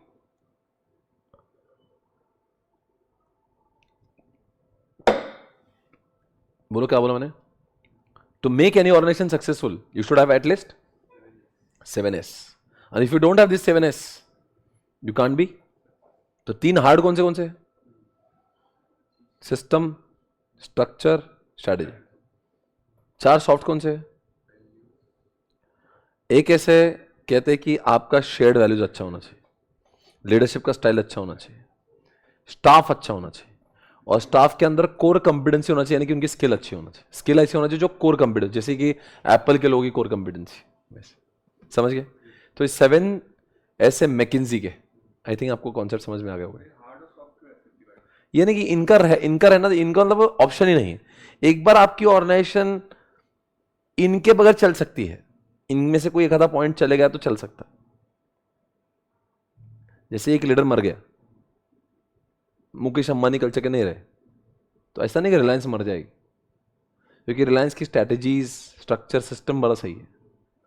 तो इसलिए लीडरशिप का स्टाइल जरूरी है, पर ऐसा नहीं कि वो चला जाएगा। तो अब जैसे कि स्टीव जॉब चला गया, एप्पल तो जिंदा है ना, पर एप्पल ने अपने स्ट्रैटेजीज ही खराब मोबाइल फोन की बना दी, तो कैसे चलेगा? मतलब इनका होना कैसा है कि बहुत, ये मतलब हार्ड है, या तो कोई कॉम्प्रोमाइज ही नहीं है, वैसे उसको बोलते हैं। ओके, तो 3 हार्ड है और 4 soft.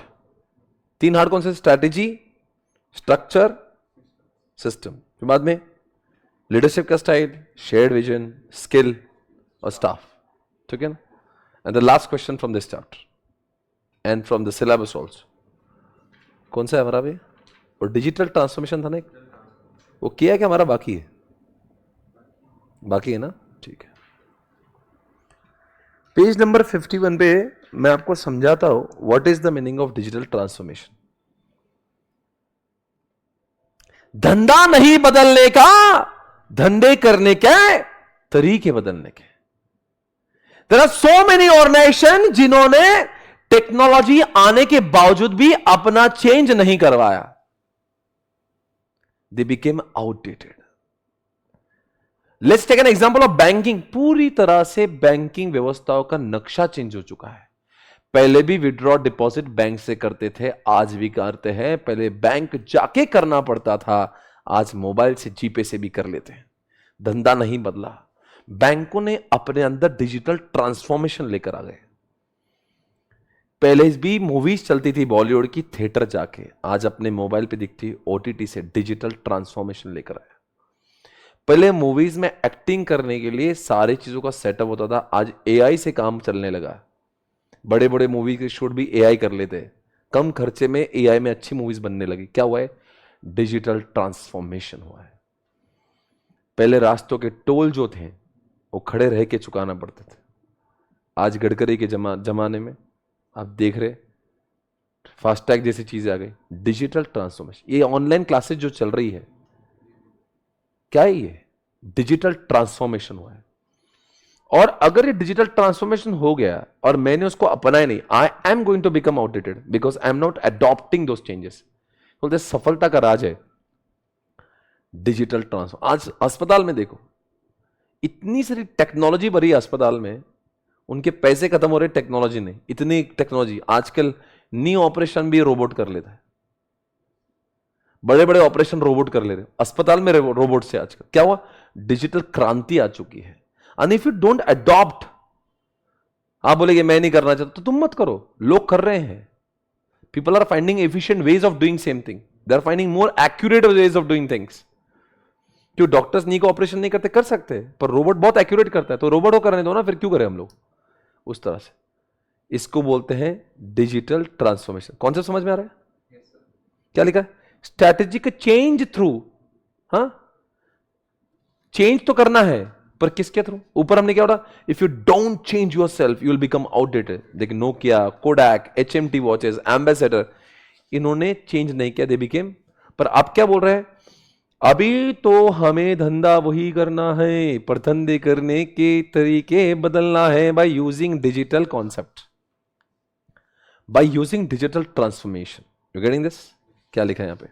How does change management appear when applied to digital transformation, the role of change, ये सब कुछ लिखा है। पर ये सारी चीजों के बारे में कुछ लिखा है। आप पहले तो एग्जांपल लिख दो यहां पे, बैंक्स, बैंक, देन बॉलीवुड,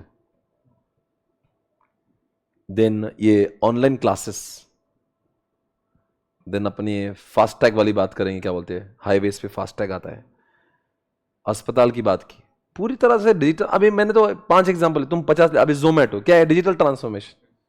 पहले थोड़ी ना होता था ऐसे। अभी ओला, डिजिटल ट्रांसफॉर्मेशन। अभी अगर आप नहीं करो तो आप आउटडेटेड बन जाओगे। वो क्या बोल रहा है, अगर आपकी ऑर्गेनाइजेशन कुछ पुराने तरीके से काम कर रही है और आपने अगर ये डिजिटल चीज नहीं लाई ना, तो आप क्या बन जाओगे? ऑब्सोलीट बनोगे। इसलिए बोलते हैं सबसे पहले शुरुआत बिगिन एट द टॉप होती है। यानी ऑर्गेनाइजेशन का जो मुखिया है ना, उसके दिमाग में आना चाहिए कि अपने को डिजिटल के हिसाब से बदलना है। अगर वो नहीं बदलेगा ना, तो सबसे पहले शुरुआत क्या होना चाहिए? टॉप मतलब क्या होना चाहिए उसके दिमाग में? अगर रिलायंस में अगर लाना है तो मुकेश अंबानी ने हाँ बोलना चाहिए, क्या कि चलो डिजिटल करते हैं। ICICI बैंक में और HDFC में अगर आप ATM, online banking, net banking, ये जीपे, UPI सब कुछ लाना चाहते हो, तो कैसे हो गए? लीडर ना। बाकी लोग SPC में अगर मैं ही हाँ नहीं बोल रहा हूं ऑनलाइन क्लासेस करने, बाकी लोग क्या बोलेंगे? तो it should happen at the top, begin at the top, ensure that the change is both necessary and desired. ये भी बहुत सही है। क्या लिखा है? The fact of decision makers are unaware of how to properly handle digital transformation and the effect it will have on their firm is one of the main causes of this. If the corporation does not have sound strategy in place, the introducing too much too fast can frequently become what? समझा क्या लिखा?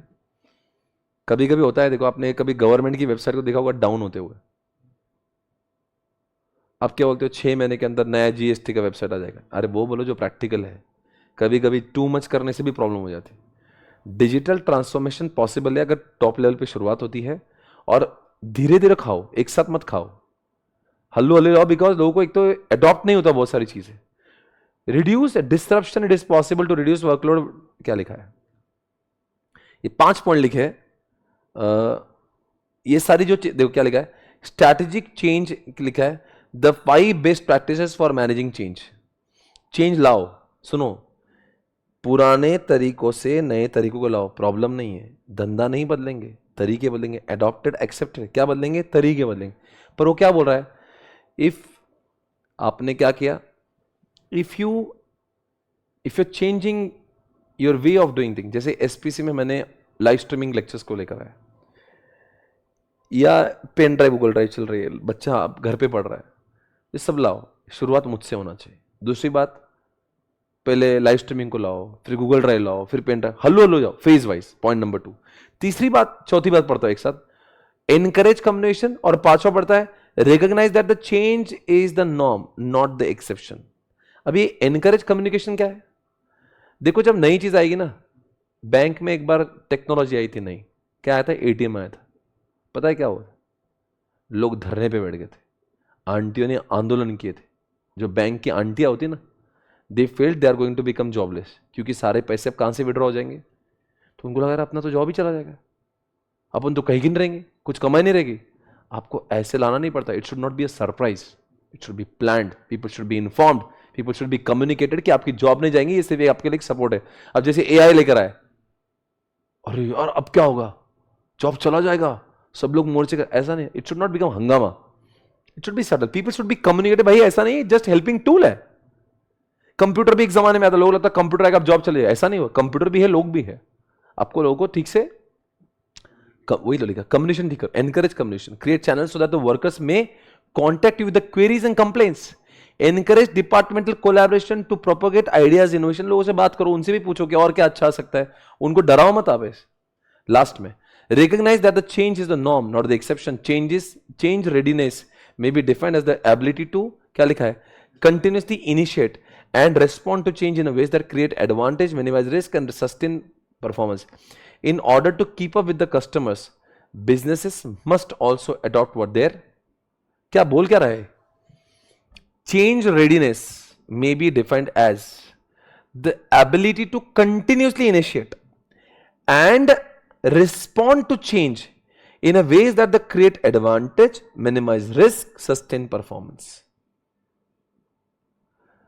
In order to keep up with the customers, business must also adopt their, वो क्या बोल रहा है कि change एक दिन नहीं होगा, it is a continuous improvement, ये एक्सेप्शन नहीं है, it is the daily work.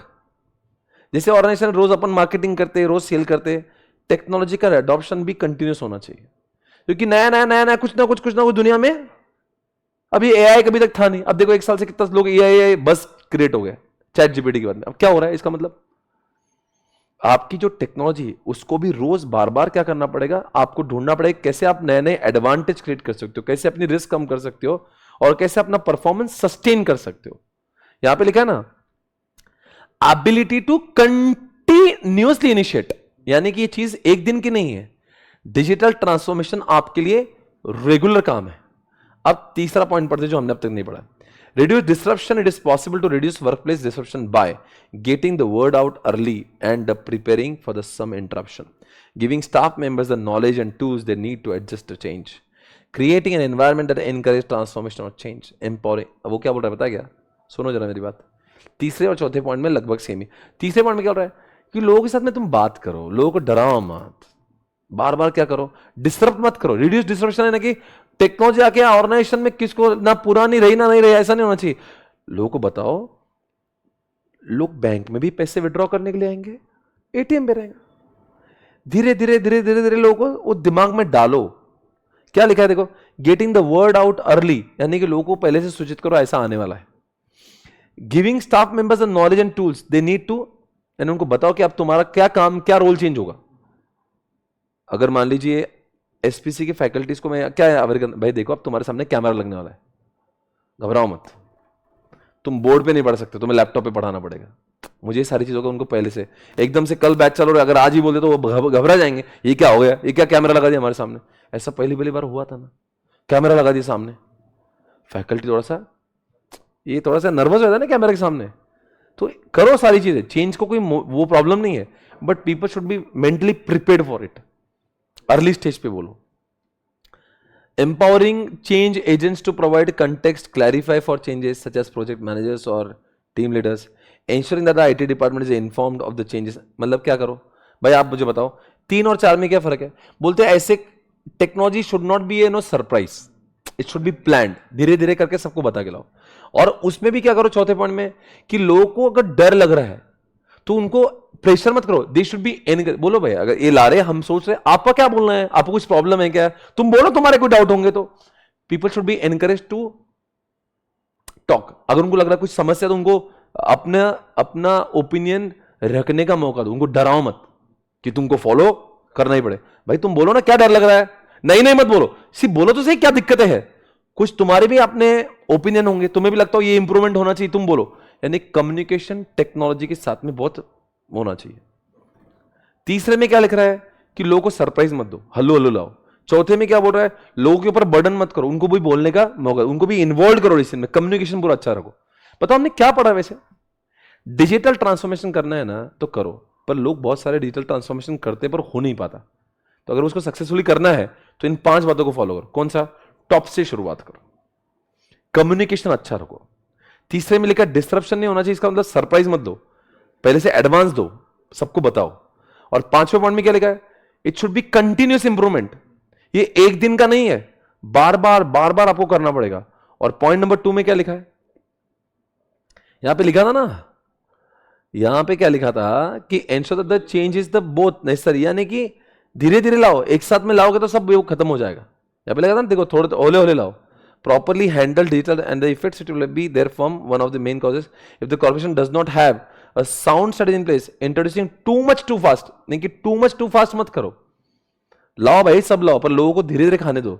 एक तो भले टेक्नोलॉजी ला रहे हो, उनको डर लग रहा है, तुम इतनी सारी ला रहे हो तो और डर जाएंगे। तो it should B phased wise. तो एग्जामिनेशन में पूछ सकते हैं अगर डिजिटल ट्रांसफॉर्मेशन करना है तो कौन से 5 चीजों को ध्यान में रखें। लिखा देखो, the 5 best practices of change in digital transformation. आप मुझे बताओ, इसके पहले हमने क्या कॉन्सेप्ट पढ़ा था कि डिजिटल ट्रांसफॉर्मेशन दुनिया में जो हो रही है आपने लाना चाहिए, नहीं तो आप क्या बन जाओगे? आउटडेटेड बन जाओगे।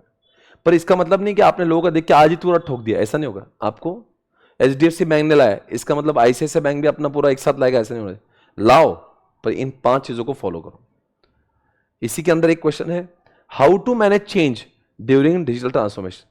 यानी क्या होता है, बहुत सारी जो प्रॉब्लम होती है ना, देखो किसी भी इंसान को बदलाव पसंद नहीं आता। अब ध्यान से सुनो, फायदा किसका होने वाला है? कंपनी का। मरमर कौन करेगा? कष्ट किसको उठाना है? एम्प्लॉय को, बिकॉज वो तो पहले से आराम से काम कर रहा था मैन्युअली। अब तुमने भूत घुसेड़ा उसके दिमाग में, नहीं अब तेरे को तो यही करना है, वो बोलेगा मेरा क्या फायदा है? He is going to oppose, there will be lot of resistance to change.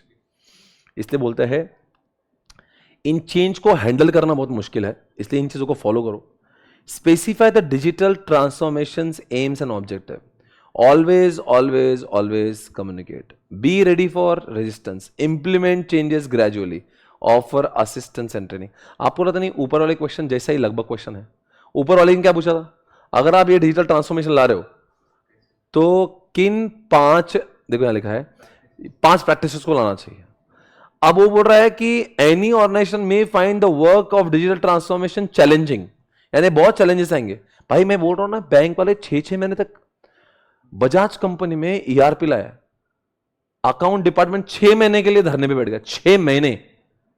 वो क्या बोल रहा है? हम टैली पे काम कर रहे हैं ना, हम टैली पे करेंगे, ईआरपी नहीं लाएंगे। कौन बोल रहा है ऐसा? बजाज की अकाउंटिंग टीम 6 महीने के लिए क्या कर रहे हैं? स्ट्राइक पे, केस कोर्ट में। और क्या बोल रहे हैं? ये लोग जानबूझ के ईआरपी को ला रहे हैं, हमको बेरोजगार बना रहे हैं, हम जॉबलेस बन जाएंगे। ऐसा कौन बोल रहा है? एम्प्लॉयज बोल रहे हैं। क्योंकि उन्होंने क्या किया था पता है? कल से बोल दिया कि कल से अब ईआरपी चालू हो जाएगा। ऐसे नहीं होता।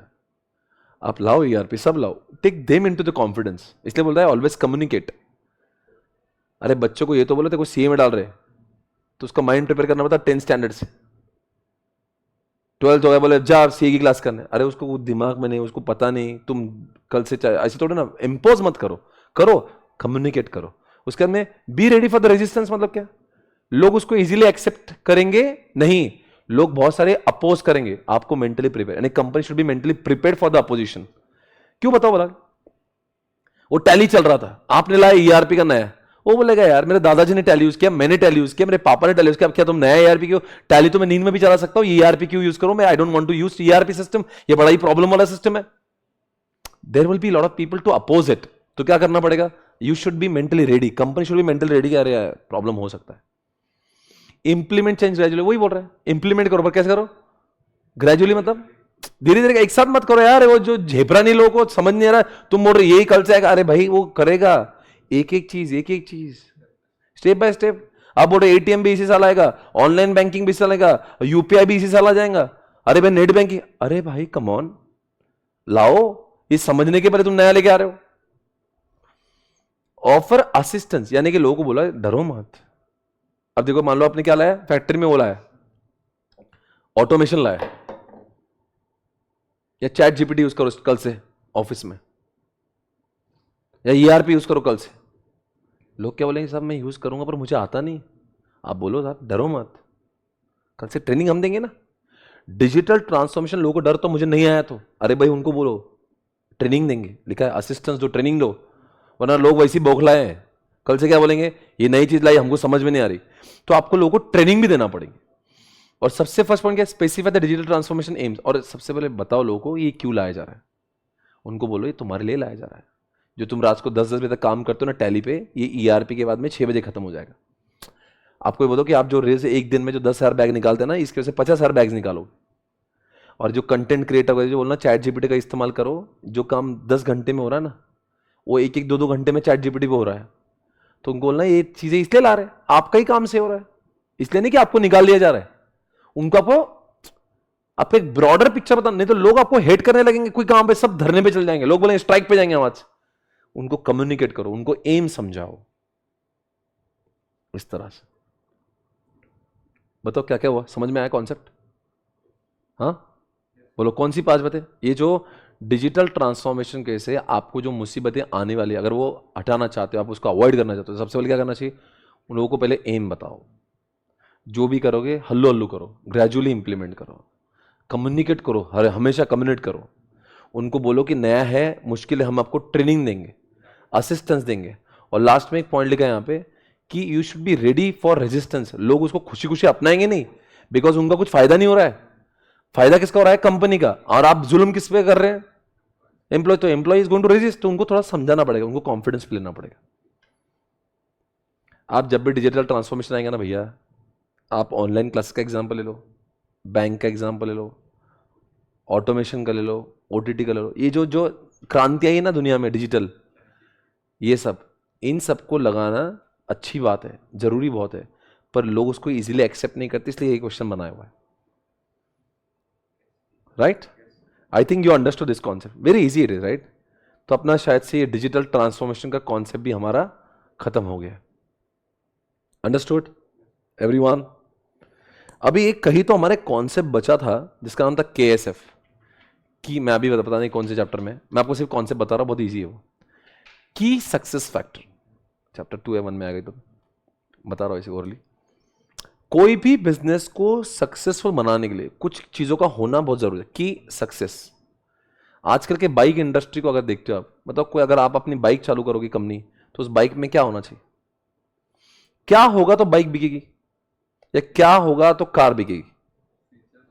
जैसे अगर आज की तारीख में किसी भी बाइक वाले को, कंपनी वाले को अगर अपनी बाइक को चलाना है, बहुत फेमस करना है, तो क्या क्या चीजें होना चाहिए, एक माइलेज अच्छा होना जरूरी है, लुक्स अच्छे होना जरूरी है, वो कॉस्टली नहीं होना चाहिए, वो सेफ और सिक्योर्ड होना चाहिए। अगर ये 3-4 चीजें आ गई ना, तो वो की सक्सेस फैक्टर है। सोचो अगर कोई बाइक बनी जो माइलेज भी अच्छा नहीं दे रही है, बहुत कॉस्टली है, सेफ भी नहीं है, डिजाइन बहुत वाहियात है, तो चलेगी नहीं। इसका मतलब की सक्सेस फैक्टर हो गया, यानी कि वो चीजें जो अनिवार्य, जिसके बगैर प्रोडक्ट कामयाब नहीं हो सकता, उसको बोलते हैं की सक्सेस फैक्टर। अगर मैं देखता हूं आजकल की तारीख में बॉलीवुड में कोई मूवी है तो कब चलती है, उसमें एक आइटम सॉन्ग चाहिए, उसमें बहुत सारी फाइटिंग चाहिए, अच्छे सीन चाहिए और अच्छा स्टोरी चाहिए। अगर ये है तो चलती है मूवी, नहीं तो नहीं चलती है। यानी कि हर एक जगह का, हर एक इंडस्ट्री का एक कुछ चीजें है उसमें, वो अगर वो नहीं रहे तो मतलब वो तो ये तो होना ही चाहिए। ये नहीं तो आप तो you will not be even stand in the competition. मतलब उनका होना बहुत अनिवार्य, जरूरी, ये नहीं तो फिर कुछ नहीं होगा, उस तरह से। समझा कॉन्सेप्ट क्या है? इसको क्या बोलेंगे हम लोग, अनिवार्य। उसको बोलते हैं की सक्सेस फैक्टर। जैसे अगर एग्जांपल देखते हैं हम लोग, और एक एग्जांपल लेते हैं की सक्सेस फैक्टर का। अगर मैं कोई इंडस्ट्री बताऊं आपको, तो आप मुझे बताओ ये इंडस्ट्री में कामयाब कैसे हो पाएंगे आप, उसमें इन चीजों का तो होना बेहद जरूरी है। चलो मान लो कि आप कोई फूड चेन ऐप की बात कर रहे हो, आप ऑनलाइन फूड सर्विसेज दे रहे हो, मुझे बताओ क्या उसमें जरूरी है? क्वालिटी अच्छी होना चाहिए, तो आपको ऑनलाइन धंधा चलेगा। फूड फूड ऑनलाइन, आपका फूड का सप्लाई है, खाने का, जोमेटो जैसा, तो क्या फास्ट होना चाहिए, ऑन टाइम होना चाहिए, अच्छी क्वालिटी के साथ होना चाहिए, और आपका कस्टमर केयर अच्छा होना चाहिए, हाइजीन होना चाहिए। ये तो अब मान लो इसमें अगर आपको टाइम पे नहीं पहुंचा रहे हैं, खराब दे रहे हैं, हाइजीन नहीं है, लोग बोलेंगे क्या कर रहे हो यार। तो अगर आपको जोमेटो अगर सर्वाइव करना तो ये दो चार चीजें, जोमेटो है स्विगी हो, इनमें तो ये तो है, अगर टाइम पे नहीं दो तो फिर क्या बात का, क्या जोमेटो और क्या स्विगी, उसको बोलते की सक्सेस। सो दोस्तों आज हमने हमारा जो एसएम का सिलेबस है उसको खत्म किया है।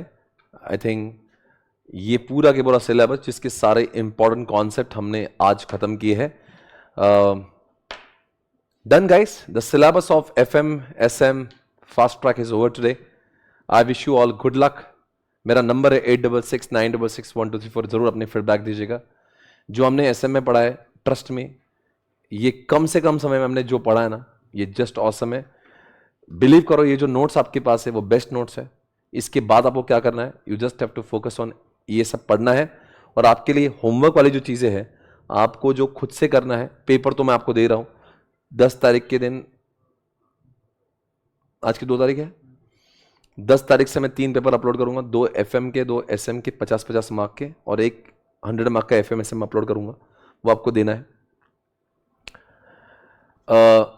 एसएम में तो आपको मुझे लगता नहीं कि आप कुछ और पढ़ने की जरूरत है, ये पढ़ा है वो इनफ है। अब बस आप आईसीआई के पास्ट एग्जामिनेशन पेपर कर लेना, आरटीपी देख लेना, ये सब चीज़ें जो आईसीआई के मॉडल में पीछे एमसीक्यूज वगैरह जो जो है वो एक बार देखना।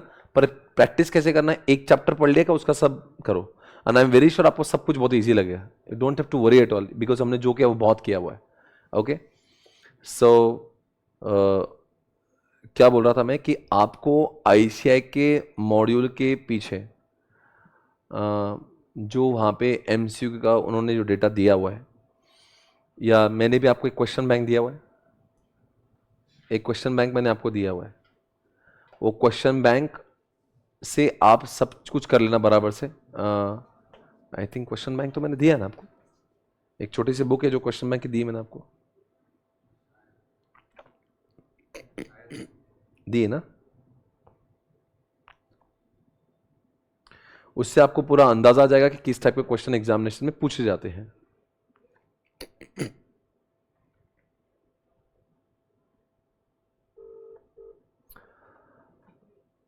आपने कंसेप्चुअली सब पढ़ लिया, now you are done with all the concepts.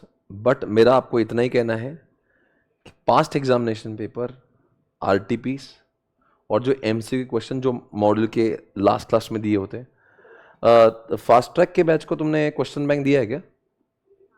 दिया ना, हाँ ठीक।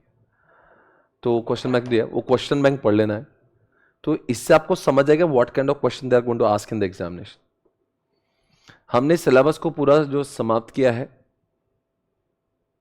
एमसीक्यू जो है वो आएंगे 15 मार्क के लिए एफएम में एसएम में, जो हमने सिलेबस किया है उसी में से ही पूछेंगे। पर फिर भी क्या वैरायटी के पूछते हैं, इसलिए मैंने बोला वो क्वेश्चन बैंक सॉल्व करना, आपको एक एटलीस्ट उनका एक फ्लेवर समझ में आएगा कि कैसे आएगा। जब आप एसएम लिख रहे हो आपकी हैंडराइटिंग मैटर करती है, आप बहुत सारे डायग्राम ड्रॉ करेंगे, बहुत सारे एग्जाम्पल जो भी हर जगह पे डायग्राम्स दिए हो, जैसे मान लो कोई एक्सपीरियंस कर दिया तो एक्सपीरियंस कर डायग्राम ड्रॉ कर दो, शॉर्ट दिया तो शॉर्ट के आपके मैट्रिक्स ड्रॉ कर दो, तो डायग्राम ड्रॉ करो। कोई भी क्वेश्चन में हमने आज तक ऐसा नहीं किया क्लास में इसके एग्जाम्पल नहीं लिए, जैसे आज डिजिटल ट्रांसफॉर्मेशन ले तो आप मेरे को मैंने बैंकिंग का एग्जाम्पल दिया। तो हर जगह पे जब भी हम लोग पढ़ रहे उस समय पे हमने एग्जाम्पल देखे, जैसे आज मैंने कल्चर बोला तो रिलायंस और टाटा का कल्चर एक जैसा नहीं होता, एग्जाम्पल। तो ये सारे एग्जाम्पल को लिखेगा, और क्वालिटी के साथ साथ में क्वांटिटी मैटर करती है थियोरेटिकल सब्जेक्ट में, थोड़ा सा क्वांटिटी भी लेंदी होना चाहिए, बुलेट वाइज फॉर्मेट में लिखना है, स्क्रैचिंग बहुत मत करना। सबसे पहले आप एमसीक्यू सॉल्व करना, वहां पे ज्यादा मार्क्स पहले सिक्योर होते हैं, पहले 15-20 मिनट में आपका 30 मार्क का पेपर हो जाएगा। और मेंटली बहुत अपने आप को कूल रखना, जब आप एमसीक्यू करते हो तब बहुत ज्यादा कॉन्सेंट्रेशन की जरूरत होती है। कोशिश करिए 2.25 घंटे में पेपर आपका समाप्त हो जाए, आखिरी की 15 मिनट आपको मिले अपने आप को रिव्यू और सब कुछ करने के लिए। लेफ्ट साइड से 2 मार्जिन, राइट साइड से 1 मार्जिन लिखे, 2 अलग अलग हेडिंग के बीच में लाइन जरूर छोड़े, जैसे आपने एक हेडिंग लिखा उसके 2-3 लाइन लिखी, अब अगला जो बुलेट है वो डायरेक्टली चालू मत करिए, एक लाइन का स्पेस छोड़े ना, कि पेपर खुला खुला लगना चाहिए। एफएम में हमने जो तैयारी करी है पूरा के पूरा बेसिक कॉन्सेप्ट और इंपॉर्टेंट क्वेश्चन सॉल्व किए। अब एफएम की तैयारी आपकी बहुत आसानी से हो जाएगी बाय सॉल्विंग द ये जो आपको दिया है रफ्तार, उससे आपका आराम से हो जाएगा। बस कुछ लोग मुझे पूछते हैं सर कि एसएम के लिए जो फास्ट ट्रैक के लिए आपने जो बुक दी है कि इस ये मोर देन इनफ बुक है जो आपके साथ में है रॉक्स की, इसकी जितने रिवीजन ज़्यादा होंगी उतना ही आपका फ़ायदा होगा। ये बुक छोटी सी पतली सी बुक है पर ये बहुत बड़े काम की बुक है। आप इसका बहुत ज़्यादा रिवीजन करें क्योंकि इतनी छोटी सी बुक है तो आराम से रिवीजन हो जाएगा। और आपको इसके बाद भी अगर और लगे तो आप ज़रूर एफएम के फास्ट ट्रैक के यूट्यूब के लेक्चर एक दो बार देखें, तो आपको कैसा ना पूरा चैप्टर हमेशा बहुत कम से कम समय में हो जाएगा। अगर 1.5 पे लगा तो आप बहुत ही आसानी से, तो हमारे लिए ये बैच जो है इसका एक फ़ायदा हुआ है कि हम कम से कम समय में बहुत कुछ कर पा रहे हैं। एसएम के जो फास्ट ट्रैक के लेक्चर्स है वो सिर्फ आपके पास ही, वो किसी का एक्सेस नहीं है, वो कहीं यूट्यूब वगैरह कुछ नहीं है, वो सिर्फ आपको ही दिए। बट एसएम के जो फास्ट ट्रैक के लेक्चर्स जो है वो हमने जिस तरीके से ख़त्म किए बेस्ट है, इससे कोई तकलीफ वाला काम नहीं। It is going to be really very helpful. इसके बेसिस पे आराम से एग्जामिनेशन पास होना आसान है। इतना ही करना है। इस रॉक्स को आप कम से कम 2-4 बार पढ़ रहे हो ना, कि हमेशा पढ़ रहे हो तो क्वेश्चन देखना और आंसर पे हाथ रखना, जस्ट ट्राई टू रिकॉल। ऐसा 2-4 बार करना है। क्वेश्चन देखना, आंसर को रिकॉल करना है। एक बार पहले पढ़ लो शांति से, फिर क्वेश्चन देखना, आंसर को रिकॉल करना, क्वेश्चन देखना, आंसर को रिकॉल करना है। ऐसे करोगे तो आप बहुत कामयाब हो जाओगे। क्योंकि आंसर क्या आता है, क्वेश्चन हमेशा इंसान पढ़ता है पर आंसर उसको रिकॉल नहीं होते जल्दी से, इसलिए रिविजन्स बहुत ज़रूरी है। और एक ऐसा करना कि क्वेश्चन पढ़ा, उसके पॉइंट्स पॉइंट्स पॉइंट्स आप लिख के देख रहे हो, हेडिंग्स एक बार कलेक्टिवली याद कर लो, और एक बार हेडिंग याद हो गई आपको तो सॉर्टेड है। मैं आपको जो इसका सॉफ्ट कॉपी दे रहा हूँ, किसका सॉफ्ट कॉपी दे रहा हूँ, ये जो 5 चैप्टर्स है एसएम के, उसका मैंने एक चार्ट बनाया हुआ है। तो वो जो चार्ट है उसमें सारे 5 चैप्टर्स के मेन, यानी कि एक ही पेज पे पूरा एसएम खत्म हो गया। तो मैं आपके साथ में शेयर कर रहा हूँ, अपने जो फास्ट ट्रैक का जो टेलीग्राम ग्रुप है उसके ऊपर मैं डाल रहा हूँ, उसको ज़रूर देखें। सॉफ्ट कॉपी दे रहा हूँ, उससे पूरा के पूरा एसएम जो है एक ही पेज में खत्म हो जाएगा। पूरा एसएम एक पेज में, अगर ये 50-60 पन्ने तो एक पेज में पूरा खत्म होता है, यानी very very handy, useful for the revision. तो मैं आज ही डाल देता हूँ यहाँ पे, मैं इनको बोल देता हूँ कि आज डालें, मैं भूल ना जाऊँ उसको। बाकी तो कुछ नहीं guys, all the best and rest be assured, हमने बहुत सही पढ़ा है, बहुत अच्छे रिजल्ट्स आएंगे आपके। सिर्फ रिवीजन बहुत इंपॉर्टेंट है। एसएम का बुक का रिवीजन, रॉक्स का रिवीजन, फिर आपके solution of the question bank, और हफ्ता को पूरा सॉल्व करो, सब सॉर्टेड। वो जो 1 चार्ट में अपना पूरा एसएम हो जाता है ना, एफएम एसएम का जो फास्ट ट्रैक का मैंने वो बनाया ना, ग्रुप बनाया टेलीग्राम पे, उस पर डाल दो ना। ठीक है guys, thank you so much, फिर मिलेंगे, टेक केयर, बाय बाय। और अगर इन लेक्चर्स की वजह से अगर आपको कभी लगा होगा वो एफएम के लेक्चर यूट्यूब पे क्यों डाल दिया एंड ऑल दैट, प्लीज़ उसको दिमाग से निकालेगा। वो सबके लिए बहुत फ़ायदे, इनफैक्ट आपके बहुत फ़ायदे, आप कितने बार भी उसको देख सकते हो। और मैंने आपको मेन लेक्चर का एक्सेस दिया हुआ है, तो आप कभी भी कोई भी डाउट है तो वहाँ से खोल के देख सकते हो। You can use it any point of time. So just बाकी दिमाग में रखिएगा, stay positive, I wish you good luck, all the best, bye bye, take care, thank you so much.